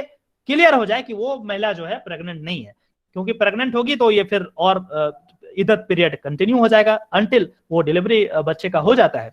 अब कहता है कि डिवोर्स कैन बी रिवोक्ड, यही इसकी खूबसूरती है कि डिवोर्स कैन बी रिवोक्ड, यदि मान के चलो गुस्सा उस्सा में बोल दिया चलो ठीक है तलाक देता हूं, इसका ये मतलब नहीं कि तलाक हो गया, ठीक है। ये क्या होगा, 90 दिन तक उसको रुकना पड़ेगा 90 दिन तक उसको नो सेक्सुअल इंटरकोर्स, और उसके बाद 90 दिन तक उसको यदि चाहे तो अपना जो दिया गया स्टेटमेंट है वो वापस ले सकता है, ठीक है। तो ये जो है divorce can be revoked at any time, एक मिनट रुकिए, any time before the completion of iddat period, thus hasty thoughtless और यह कहता है कि दस हैस्टी और thoughtless divorce can be prevented. तो जो जल्दीबाजी में या गुस्से में या बिना सोचे समझे डिवोर्स की जब हम बात करते हैं तो वो चीज रुक जाए, इसीलिए 90 दिन का समय दिया गया इनको, और पूरे 90 दिन तक कोई सेक्सुअल इंटरकोर्स नहीं कर सकते, और 90 दिन के बीच में जब भी आपको मर्जी करे तो क्या हो जाएगा, आप उसको रिवोक कर सकते हैं। कैसे रिवोक करेंगे, पहला आप बोल देंगे कि भाई मैंने अपना स्टेटमेंट वापस ले लिया है, या फिर दूसरा चीज कि आप सेक्सुअल इंटरकोर्स आप यदि कर लेंगे तो ऑटोमेटिक वो चीज अपने आप खत्म हो जाएगा। समझ में आ गया बात को। और यदि फिर से करना पड़ेगा, फिर से देना है तो फिर से नया शुरू करना पड़ेगा। तो ये 3 मंथ का जो चीज है कि यदि आप बिना सोचे समझे गुस्से में यदि बोल दिए हैं तो उस सिचुएशन में इसको रिवोक भी किया जा सकता है। जब दिमाग शांत हो जाएगा ना तब जो है आप इस पे कर लेंगे कि चलो ठीक है ये गलती हो गई हमसे, माफ कीजिए, मैं अपना वापस लेता हूं तलाक। समझ में आ गया। इसीलिए इसको मोस्ट प्रॉपर और अप्रूव्ड डिवोर्स कहते हैं। बहुत अच्छे तरीके का डिवोर्स इसको माना जाता है क्योंकि यहाँ पे फ्लेक्सिबिलिटी है, यहाँ पे सोचने का टाइम दिया गया है, ये सारी चीजें। ठीक है, अब देखिए दूसरा फॉर्म है हसन तलाक। हसन तलाक में 3 प्रोनाउंसमेंट जरूरी है, 3 प्रोनाउंसमेंट। यहाँ पे तो एक ही था, एक ही सिंगल प्रोनाउंसमेंट में काम चल जा रहा था, लेकिन हसन तलाक में 3 प्रोनाउंसमेंट होगा made during successive month. Successive month मतलब एक आज बोला, दूसरा दूसरे मंथ में बोला, तीसरा तीसरे मंथ में बोला। समझ में आ गया। 3 बार बोला और तीनों बार बोला तो जो लास्ट बार जब बोलेगा तब ये हो जाएगा कंप्लीट हो जाएगा, डिवोर्स हो जाएगा कंप्लीट। ठीक है, अब यहां कहता है कि इसमें भी no sexual intercourse taking place during any of the 3 month. तो ये पहला मंथ, दूसरा मंथ, 3 मंथ में कोई सेक्सुअल इंटरकोर्स नहीं होगा। उसके बाद the moment third pronouncement is made the marriage stands dissolve irrevocably irrespective of the iddat. ठीक है, तो जब जैसे ही ये खत्म हो गया, ये तीसरा वाला जो बोल दिए आप, तो वो इररिवोकेबल आप रिवोक नहीं कर सकते, उसको नहीं कर सकते। और इसमें एक प्रॉब्लम यह है कि no revocation is made after the first or second declaration. ठीक है, यदि फर्स्ट वाला डिक्लेरेशन कर दिए, सेकेंड वाला कर दिए, इसको रिवोक नहीं कर सकते, ये रहेगा, हमेशा के लिए रह जाएगा। और जब भी आप तीसरा वाला बोल देंगे ना तो माना जाएगा कंप्लीट हो गया। इसमें क्या हुआ, यदि बीच में आप ब्रीच कर देते हैं, सेक्सुअल इंटरकोर्स कर लेते हैं और ये सारी आप बता देते हैं कि हम डिवोर्स वापस ले लिए, तो पूरा का पूरा सिस्टम ही खत्म हो जाएगा, फिर से फ्रेश करना पड़ेगा। अब यहाँ पे जो है ये कहता है कि ये जो पहला और दूसरा बार बोले ये रिवोक नहीं होगा, ये तो रहेगा ही रहेगा। आप चाहे तो तीसरा वाला नहीं बोलिए तो कंप्लीट ही नहीं होगा। कंप्लीट डिवोर्स तभी होगा जब तीसरा वाला बोलेंगे। तो कभी जब भी आपको मर्जी होगा, जब आप मर्जी हो तो बोल दीजिए, तो तीसरा वाला कंप्लीट हो जाएगा। तो ये थोड़ा सा ज्यादा खतरनाक लगता है ये दोनों में। ये जो अहसन है, ये जो है अहसन, ये ज्यादा अच्छा है क्योंकि यहाँ पे पूरा का पूरा शुरुआत से ही खत्म हो जाता है और यहाँ पे कुछ चीजें रह जाती है। जब तीसरा कभी भी आप बोलेंगे तो मान लिया जाएगा कंप्लीट हो जाएगा। तो इसमें क्या है कि यदि फिर मान के चलो 1 साल बोलने का, 1 साल बाद आपको बोलने का मन किया, तलाक देने का मन किया, तो फिर से शुरू करना पड़ेगा और फिर 3 महीना वेट कीजिए। इसमें ऐसा नहीं है, आप 2 बार यदि पहले कर चुके हैं तो तीसरा बार बोल करके निकल सकते हैं। ठीक है, समझ में आ गया बात। तो ये चीज हो गया। आगे है तलाकुल बिद्दत। तलाकुल बिद्दत की हम बात करते हैं, कहते हैं कि नॉट रिकॉग्नाइज इन सिया में रिकॉग्नाइज नहीं है। ये सब याद मत कीजिए, सिया सुन्नी वाला चीज। आप इसको देखिए कि इसका मतलब क्या होता है। तलाकुल बिद्दत इट मींस तलाक विच थ्रू विच दो वैलिड इज सिनफुल, बोला कि ये पाप है एक तरीके से। ये खुद जो है प्रॉफिट कहते हैं कि इस तरीके का चीज नहीं होना चाहिए, ये बिल्कुल गलत चीज है। उसके बाद कहते हैं कि it is unusual form of talaq as it becomes effective as soon as the words are pronounced and there is no possibility, कोई पॉसिबिलिटी नहीं है ऑफ रिकंसिलिएशन। रिकंसिलिएशन का कोई पॉसिबिलिटी नहीं है, जैसा कि इससे पहले हसन में हमने किया, रिकंसिलिएशन की बात हमने की, यदि हो गया प्रॉब्लम तो हम बैठ करके बात कर लिए और फिर लगा कि नहीं गलती हो गया तो बोल दिया कि भाई गलती हो गया वापस दे दो, तो वापस हो गया। लेकिन यहाँ पे तलाक तलाक तलाक बोला, खत्म हो गया बात। तो ये जो चीज है गलत है। ये कहते हैं कि it is unusual form of talaq, it becomes effective as soon as the words are pronounced and there is no possibility of reconciliation. कोई पॉसिबिलिटी है रिकंसिलिएशन का, बहुत ही ज्यादा सख्त है, बहुत ज्यादा हार्ड है, बहुत ज्यादा टफ लॉ है, और लॉ को हमेशा फ्लेक्सिबल होना चाहिए between the parties. The profit never approved it, profit जो थे वो बिल्कुल अप्रूव नहीं करे थे इसको, ठीक है। और इसीलिए ये जो इसका जो इसमें और भी फॉर्म है, लेकिन तलाक उल बिद्दत का जो सबसे कंट्रोवर्शियल चीज था जो कि खत्म हो गया इंडिया में, वो ट्रिपल तलाक था, ठीक है। कहते हैं कि it consist of 3 pronouncement in a single sentence, example divorce 3 times, divorce divorce divorce, और इन 3 separate sentence I divorce you I divorce you I divorce you, 3 बार लगातार एक ही टाइम में बोल देते हैं तो तलाक मान लिया जाता है। और रिवोक भी नहीं किया जा सकता, इसको वापस नहीं किया जा सकता, दिक्कत तो यहाँ पे है। और वापस करने के बाद यदि आए भी सिचुएशन है भी तो फिर हलाला निकाह, हलाला वाला जो कंसेप्ट है वो सारी चीजें आती है, उसको छोड़ दीजिए, रहने दीजिए। It becomes irrevocable immediately it is pronounced irrespective of iddat, इद्दत का कोई फर्क नहीं पड़ता, कोई दिक्कत नहीं इसमें, मतलब बिल्कुल अलग तरीके से चलता है ये। तो ये वाला चीज जो है अब खत्म हुआ है इंडिया में। इट इज कंसिडर्ड हेरिटिकल इरिलीजियस, इसको खुद इरिलीजियस प्रॉफिट ने खुद कहा है, बिकॉज ऑफ इट्स इरिवोकेबिलिटी। इसमें रिवोक करने का बात नहीं है, इसमें रिकंसिलिएशन की बात नहीं करता है, इसमें टाइम नहीं दिया जाता है, उसमें टाइम देने के बाद में आप सोचते रह जाओगे, कुछ नहीं कर सकते। अनफॉर्चुनेटली, दुर्भाग्यवश क्या है कि it is the most common mode in of the divorce prevalent in India. Bharat में सबसे ज्यादा इसी का यूज होता था, ये जो ट्रिपल तलाक इसी का यूज होता था। कोई भी व्यक्ति 3 मंथ के लिए नहीं रुकना चाहता था, क्योंकि आजकल जो है ना लोग थोड़ा सनकी हो गए हैं, अपना मतलब एक बार सोच लिया तो सोच लिया, वो कर दिया, वो वाली चीज बहुत खतरनाक थी। और इसके कारण जो है मुस्लिम महिलाओं को काफी ज्यादा प्रॉब्लम होता था, और खुद प्रॉफिट इसमें अप्रूव नहीं करा था इसको, लेकिन इन प्रैक्टिस ये था, प्रैक्टिस हम लोग करते थे, और इस चीज को हम राइट टू रिलीजन के अंदर हम प्रोटेक्ट करके रखे थे इन्होंने कि ये मेरा रिलीजन का पार्ट है और इसीलिए आपको कुछ नहीं बोलना चाहिए। हालांकि ये रिलीजन का पार्ट बहुत सारी चीजें होती है जो गलत होती है, और जो गलत होता है उसका कोर्ट का दायित्व है, पार्लियामेंट का दायित्व है, किसी भी एक कॉन्स्टिट्यूशनल बॉडी का दायित्व है कि उसको जिनका नुकसान हो रहा है उसको भरपाई करे। इस सिचुएशन में आप एक ही बार में 3 बार बोल रहे हैं, तो इस तरीके से कैसे सिंफुल है ये अब आपको पता चल गया होगा। जब आप कंपैरिजन करेंगे इसको दूसरे मतलब पहले वाले हसन से, तब आपको पता चलेगा कि ये कितना खतरनाक था और किस तरीके से प्रॉब्लम क्रिएट होता था। तो इस तरीके से इसको अब खत्म कर दिया गया है। अभी लेजिस्लेशन बिल एक्ट पास हुआ, ये सब तो आपको पता ही है, करंट इवेंट में हम कवर कर चुके हैं। ठीक है, किसी को कोई दिक्कत समस्या तो अगला मेंटेनेंस का टॉपिक शुरू करेंगे। और सर हमें ये तो नहीं याद रखना ना कि कौन फॉलो करता है। ना इसको छोड़ दीजिए, वो तो वैसे ही मैं बता दिया, छोड़ दीजिए, उसको छोड़ दीजिए। बस सिया का एक बात ध्यान रखिएगा, मुटा मैरिज, दैट्स ऑल, बाकी कुछ नहीं याद कीजिएगा। बाकी आप याद कीजिएगा तो दिमाग खराब होगा, कुछ नहीं याद करना है, बस क्या है बेसिकली वो आपको उसका जो कंसेप्ट है वो समझ में आ जाए, ठीक है, वो चीज। जैसे क्वेश्चन ऐसा आ जाता कि तलाक, ट्रिपल तलाक को इसलिए किया गया बैन क्योंकि वो इरेवोकेबल था, कुछ इस तरीके से आ जाएगा, तो आपको समझ में आ जाएगा ना कि हाँ ये बात सही बोला जा रहा है। रिवोक उसको नहीं किया जा सकता था, वापस नहीं कर सकते थे, रिकंसिलिएट नहीं कर सकते थे। तो ये सब चीज मैं जानबूझ करके कुछ पॉइंट्स में बता दिया हूं, ताकि किसी भी तरीके से एक क्वेश्चन रहता है मुस्लिम लॉ से 4 नंबर के लिए, इतना दिमाग खराब कर रहा है, ठीक है। तो मेंटेनेंस अब देख लीजिए, ज्यादा नहीं है, कुछ 10 मिनट और लगेगा। और किसी के पास कोई सवाल? किसी के पास कुछ सवाल है? अरे कोई डाउट है तो कर दो क्लियर यार। हाँ, नहीं है? नहीं सर। नो कैसे सर। हो सकता है यार, मुस्लिम लॉ पढ़ने के बाद डाउट नहीं हो? आश्चर्य वाली बात है ये तो।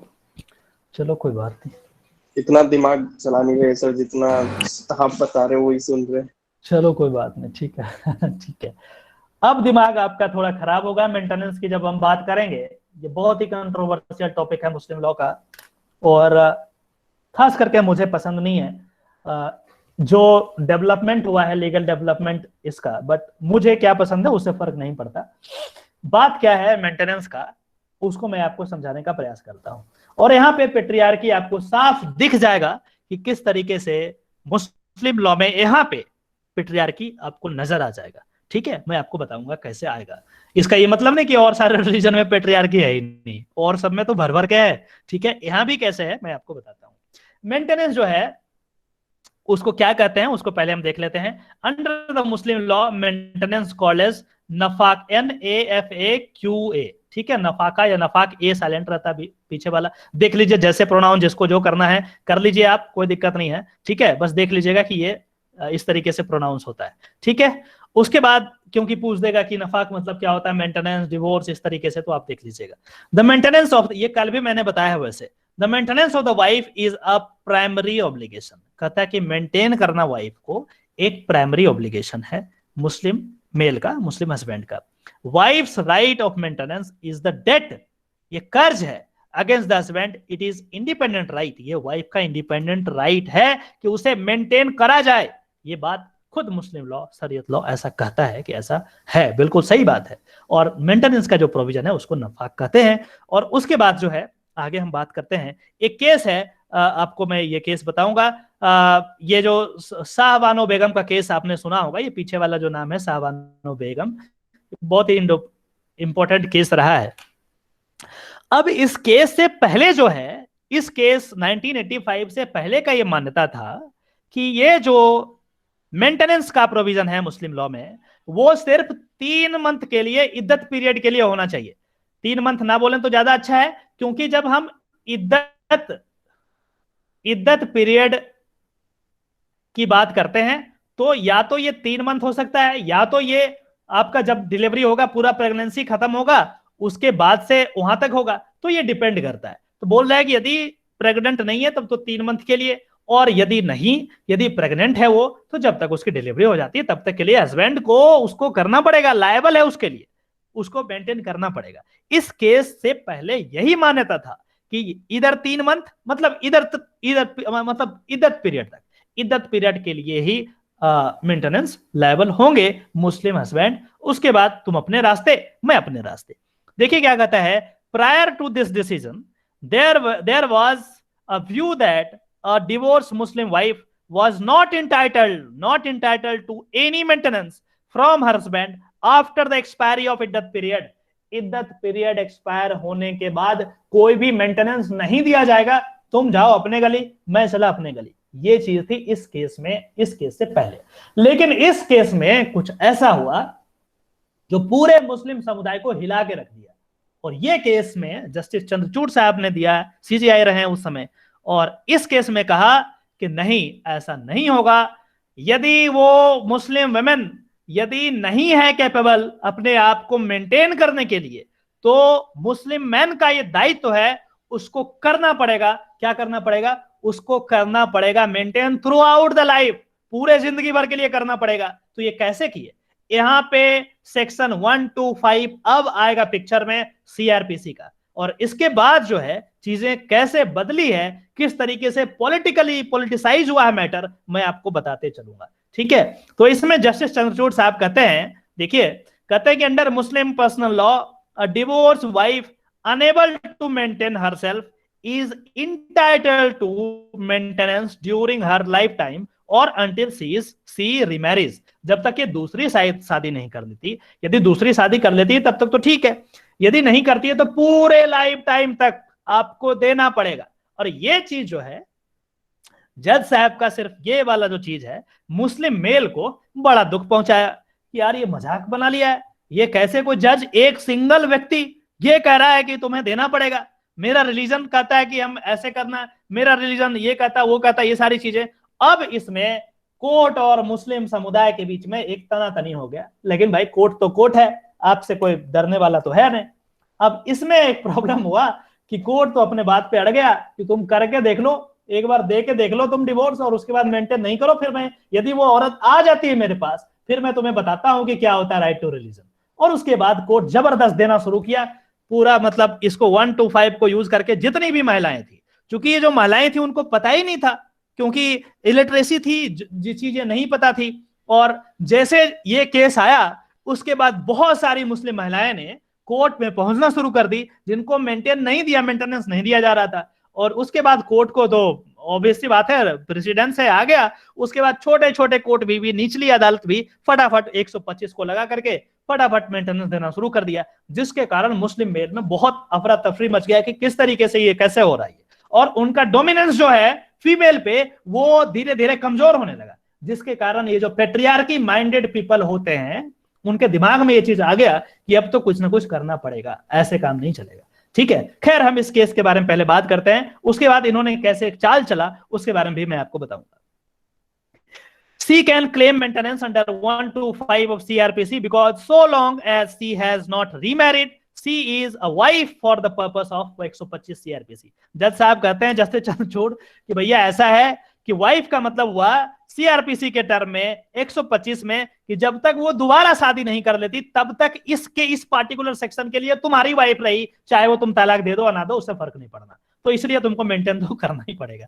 ये उनका इंटरप्रिटेशन था जज साहब का, काफी अलग तरीके का इंटरप्रिटेशन था, जिससे पूरा देश जो है ना अलग तरीके से काम उस समय रिएक्ट हुआ था।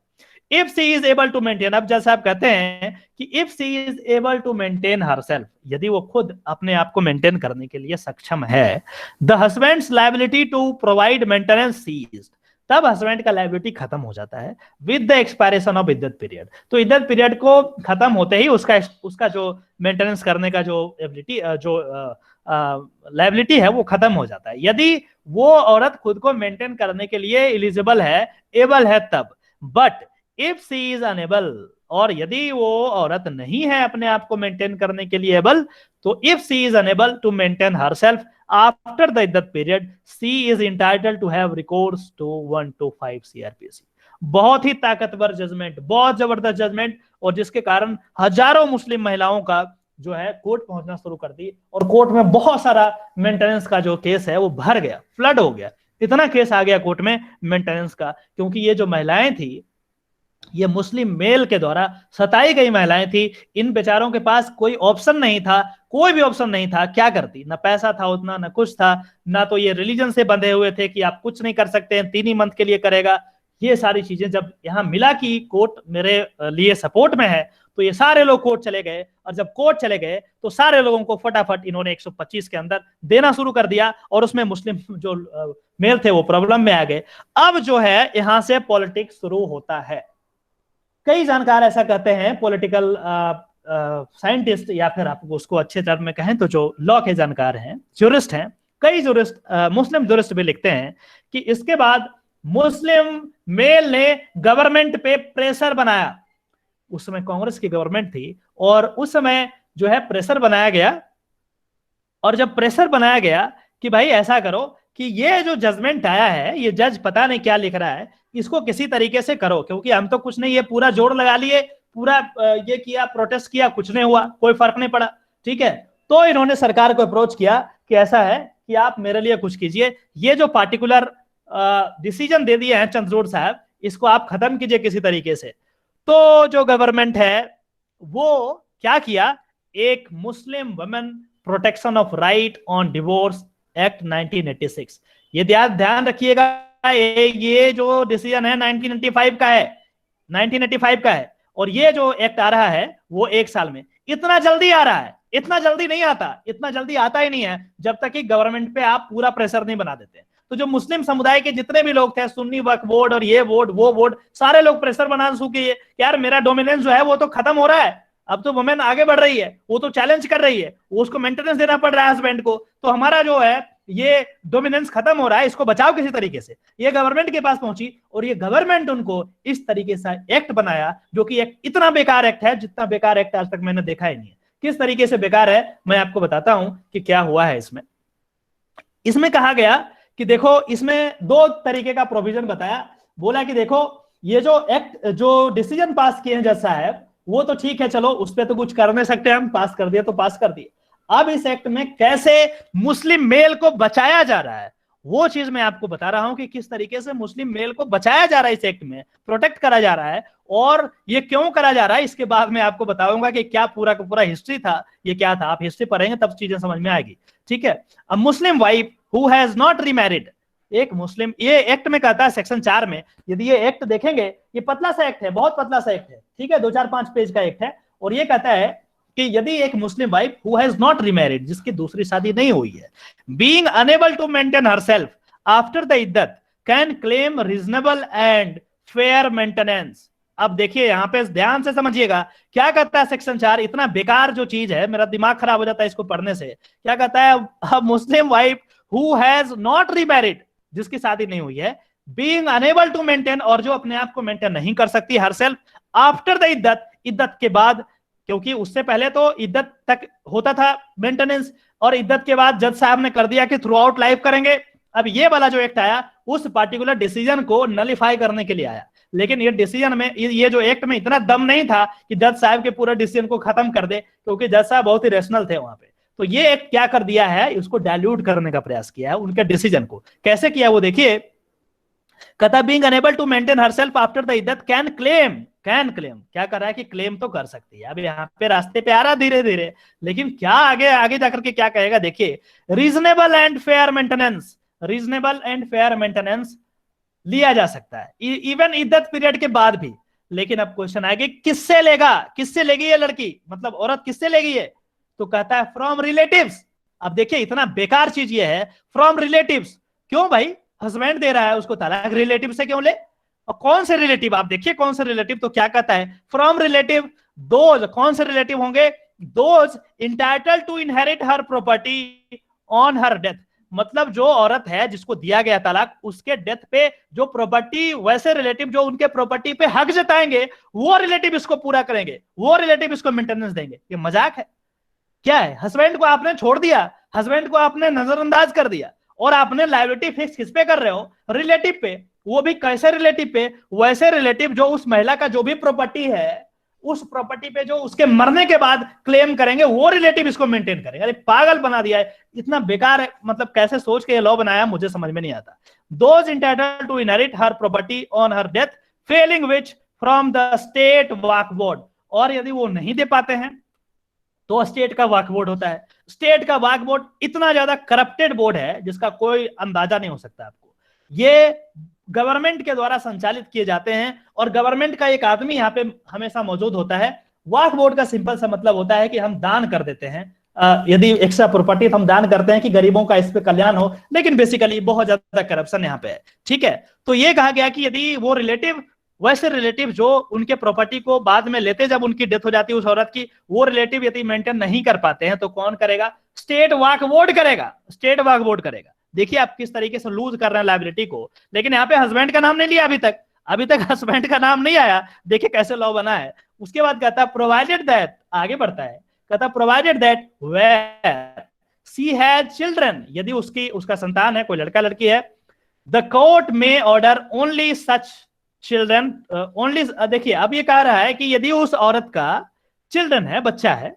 अब देखिए कितना मूर्ख है ये लोग बनाने वाला, हमें बोलते हुए शर्म आ रहा है। क्या कहता है कि provided that where she has children the court में order only such children to pay maintenance to her, मतलब उसका बच्चा उसको मेंटेन करे अपनी मां को, लेकिन हस्बैंड को कहां है, हस्बैंड को यहाँ पे बचा के रखा है। हस्बैंड का नाम नहीं लिया अभी तक ना, अभी तक नहीं लिया और आगे भी नहीं लेगा।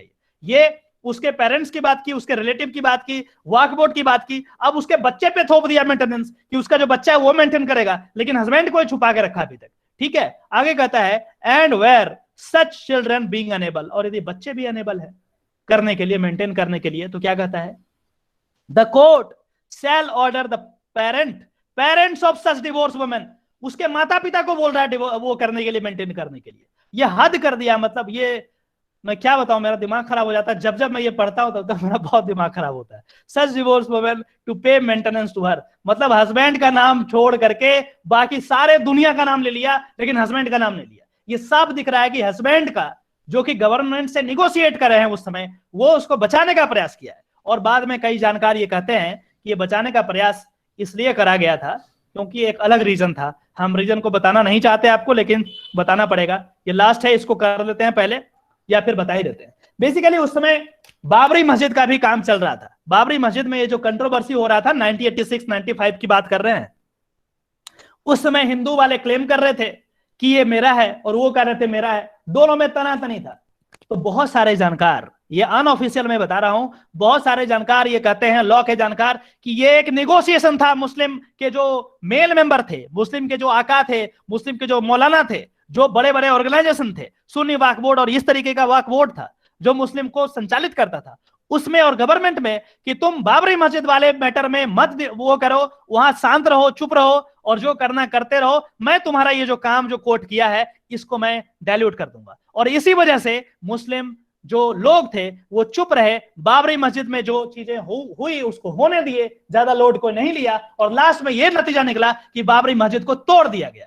ये चीजें एक्चुअली हिस्ट्री जब आप पढ़ेंगे तब आपको मिलेगा, कोई भी एक्ट में लिखा नहीं मिलेगा, कहीं भी चीजें लिखी नहीं मिलेगी, लेकिन बड़े बड़े लॉ के जानकार को जब आप पढ़ेंगे तब आपको पता चलेगा कि इस तरीके से निगोशिएट किया गया। वो निगोशिएशन तो इसमें नहीं झलकता है, लेकिन इसको जो बेकार चीज यहाँ पे दिखा गया है, हस्बैंड को बचाने का जो प्रयास किया गया है, जो डोमिनेंस का पावर था हस्बैंड के पास, वो उसको डाइल्यूट नहीं होने दिया गया है। वो दिख रहा है यहाँ पे कि उसको क्लेम किससे कर सकती है, रिलेटिव से करेगी, फिर वक्फ बोर्ड से करेगी, फिर चिल्ड्रन से करेगी, फिर अपने माता पिता से करेगी, लेकिन हस्बैंड से नहीं कर सकती।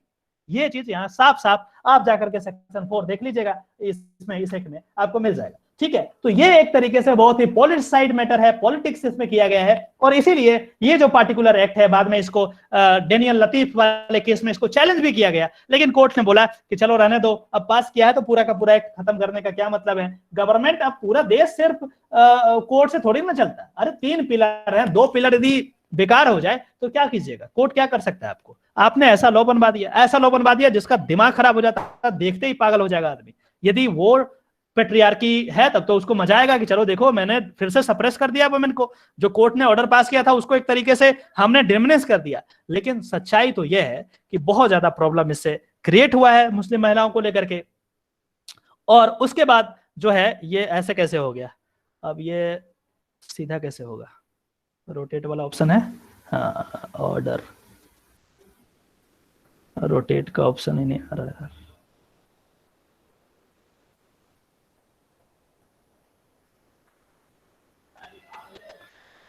चलो क्या है इसमें, मैं वो कर रहा हूं, द प्रोविजन ऑफ 125 जो सीआरपीसी की हम बात करते हैं, CrPC would apply only if both parties. अब इसमें क्या किया गया, इस एक्ट में कहा गया कि ये जो 125 की बात जज साहब ने की थी अभी पिछले वाले केस में, उसमें बोला कि ये तभी अप्लाई होगा, इस एक्ट में लिख दिया कि वो तभी अप्लाई होगा जब दोनों हस्बैंड और वाइफ जो है दोनों ये कहते हैं कोर्ट में आकर के, जब भी मेंटेनेंस की बात आएगी तो पहला हियरिंग में वो कहेंगे कि हमें सीआरपीसी के थ्रू गवर्न होना है। अब बताओ कोई भी हस्बैंड कोई कह पाएगा, कोई कहेगा कि हमको सीआरपीसी के अंदर करो, क्योंकि सीआरपीसी में अनलिमिटेड तक आपको करना पड़ेगा।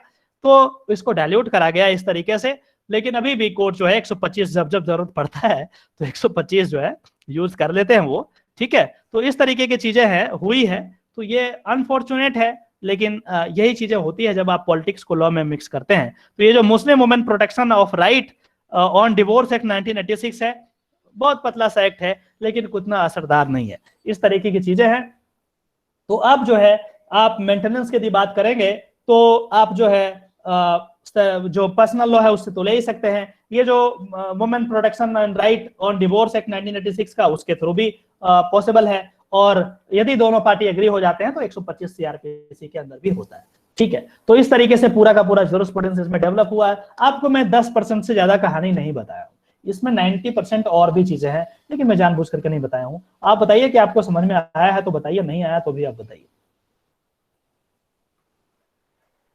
सर ये समझ आ गया जो आपने बताया, लेकिन जो ये एक्ट था Muslim women protection of rights in case of divorce act, इसको फिर बाद में भी इतने साल बाद, मतलब आज करीब 25-30 साल हो गए, अब तक भी चेंज नहीं किया गया?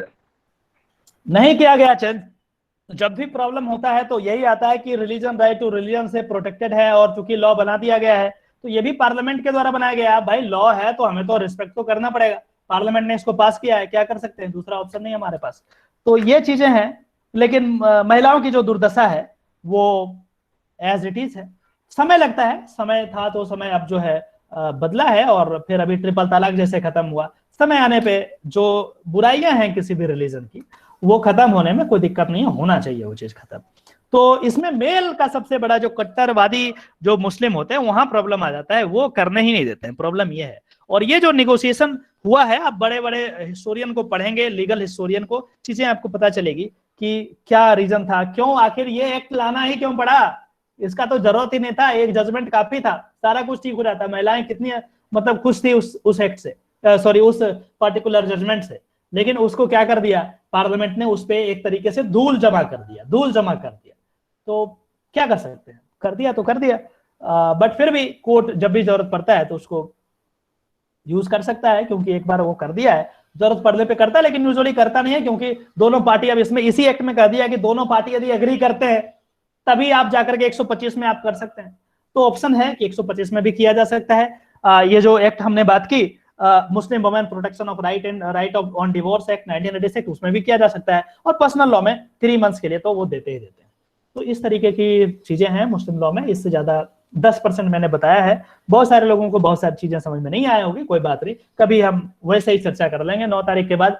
अभी थोड़ा समय का प्रॉब्लम था, इसलिए मैंने सोचा कि चलो उतना ही बता दिया जाए। जो टर्म्स मैंने बताए हैं, इद्दत पीरियड हो गया, या फिर जो निकाह है, या फिर कबूल, जो कबूल की बात हम करते हैं, या फिर और भी जो मेंटेनेंस का प्रोविजन है, केसेस जो रिलेटेड है, ये सारी चीजें। ये जो पार्टिकुलर एक्ट है उसको डेनियल लतीफ वाले केस में ये पार्टिकुलर पूरे एक्ट को चैलेंज किया गया, ठीक है, लेकिन कोर्ट ने इसको अनकॉन्स्टिट्यूशनल नहीं करा, क्योंकि वो भी सोचा कि चलो एक मिडिल रास्ता अपना लेते हैं। क्यों, कोर्ट का काम ये नहीं होता कि हमेशा पार्लियामेंट से लड़ाई करते रहे। यदि पार्लियामेंट से लड़ाई करते रहे तो काम रुक जाएगा, ग्रोथ रुक जाएगा कंट्री का।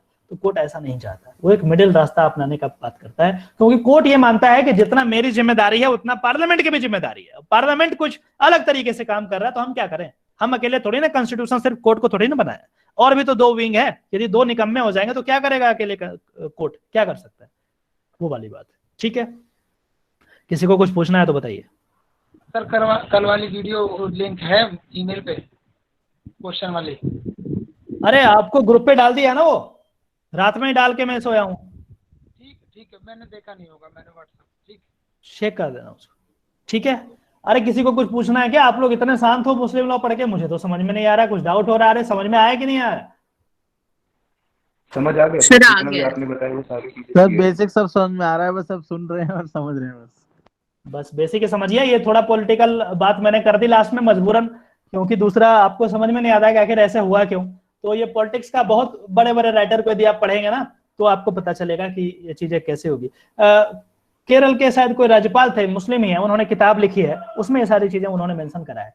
और भी यदि आप अच्छे इनको यदि सुनेंगे आप, आपके जो बहुत ही नॉलेजेबल पर्सन है, ये NLU बेंगलोर के वाइस चांसलर रहे हैं, फजान मुस्तफा साहब को बहुत बड़े जानकार हैं लोग के, उनको भी आप सुनेंगे, कुछ इस तरह की बातें उन्होंने भी की है। तो ये चीजें हैं। अब क्या हुआ नहीं हुआ तो निगोशिएशन जाने गवर्नमेंट और जाने मुस्लिम के जो लोग हैं, बट एनीवे सर्टेनली ये महिलाओं के लिए दुखद था। हालांकि धीरे धीरे कोर्ट इसको ओवररूल कर दिया, किसी तरीके से मैनेज कर दिया, लेकिन ये चीजें बहुत बड़ा उस समय वो हुआ।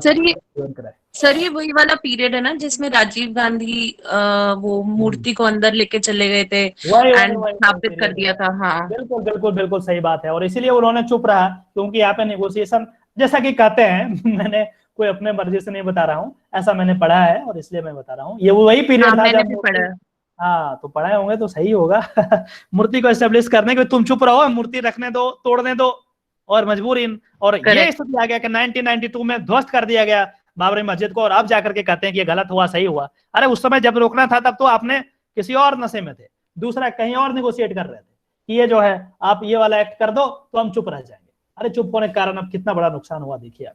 छोड़िए, ये सब तो खैर होते रहता है, आपके लिए इतना इंपॉर्टेंट नहीं है। आप कभी वैसे ही खुले टाइम में, मतलब जब भी हो तो आप पढ़ते रहिएगा, ठीक है। अरे आप सर्च कर लीजिएगा गूगल पे, बहुत सारे बुक मिल जाएंगे, कोई बात नहीं है, ठीक है। अभी के लिए इतना ही, बाकी शाम में यदि जरूरत पड़ता है तो एक क्लास हम ले लेंगे। मैं पूछ लेता हूँ क्या क्या क्वेश्चंस वगैरह आए हैं और कुछ और भी चीजें, मैं शाम में रात में जब भी जरूरत होगा 1 आध घंटे का क्लास ले लूंगा, ठीक है? समझ में आ गया? रखें अब, रखें। सर वो मेरे 3-4 क्वेश्चन थे, मैंने आपको मैसेज किए थे, वो कोई कर बात सकते हैं नहीं, डिस्कस अभी? कर लेंगे उसको, दूसरे वाले लेक्चर में कर लेंगे, ठीक है? शाम वाले सर लेक्चर मैंने भी 2-3 क्वेश्चन ग्रुप पे डाले हैं, वो भी देख लेना प्लीज। ठीक है, ठीक है, ठीक है, ठीक है, दूसरे वाले लेक्चर में कर लेंगे, ठीक है? है पेशेंस।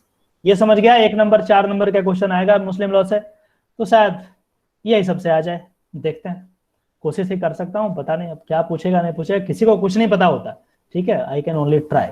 चलो ठीक है, बाय बाय, टेक केयर, फिर शाम में मिलते हैं। Thank you sir. Done sir, thank you. Bye bye, take care.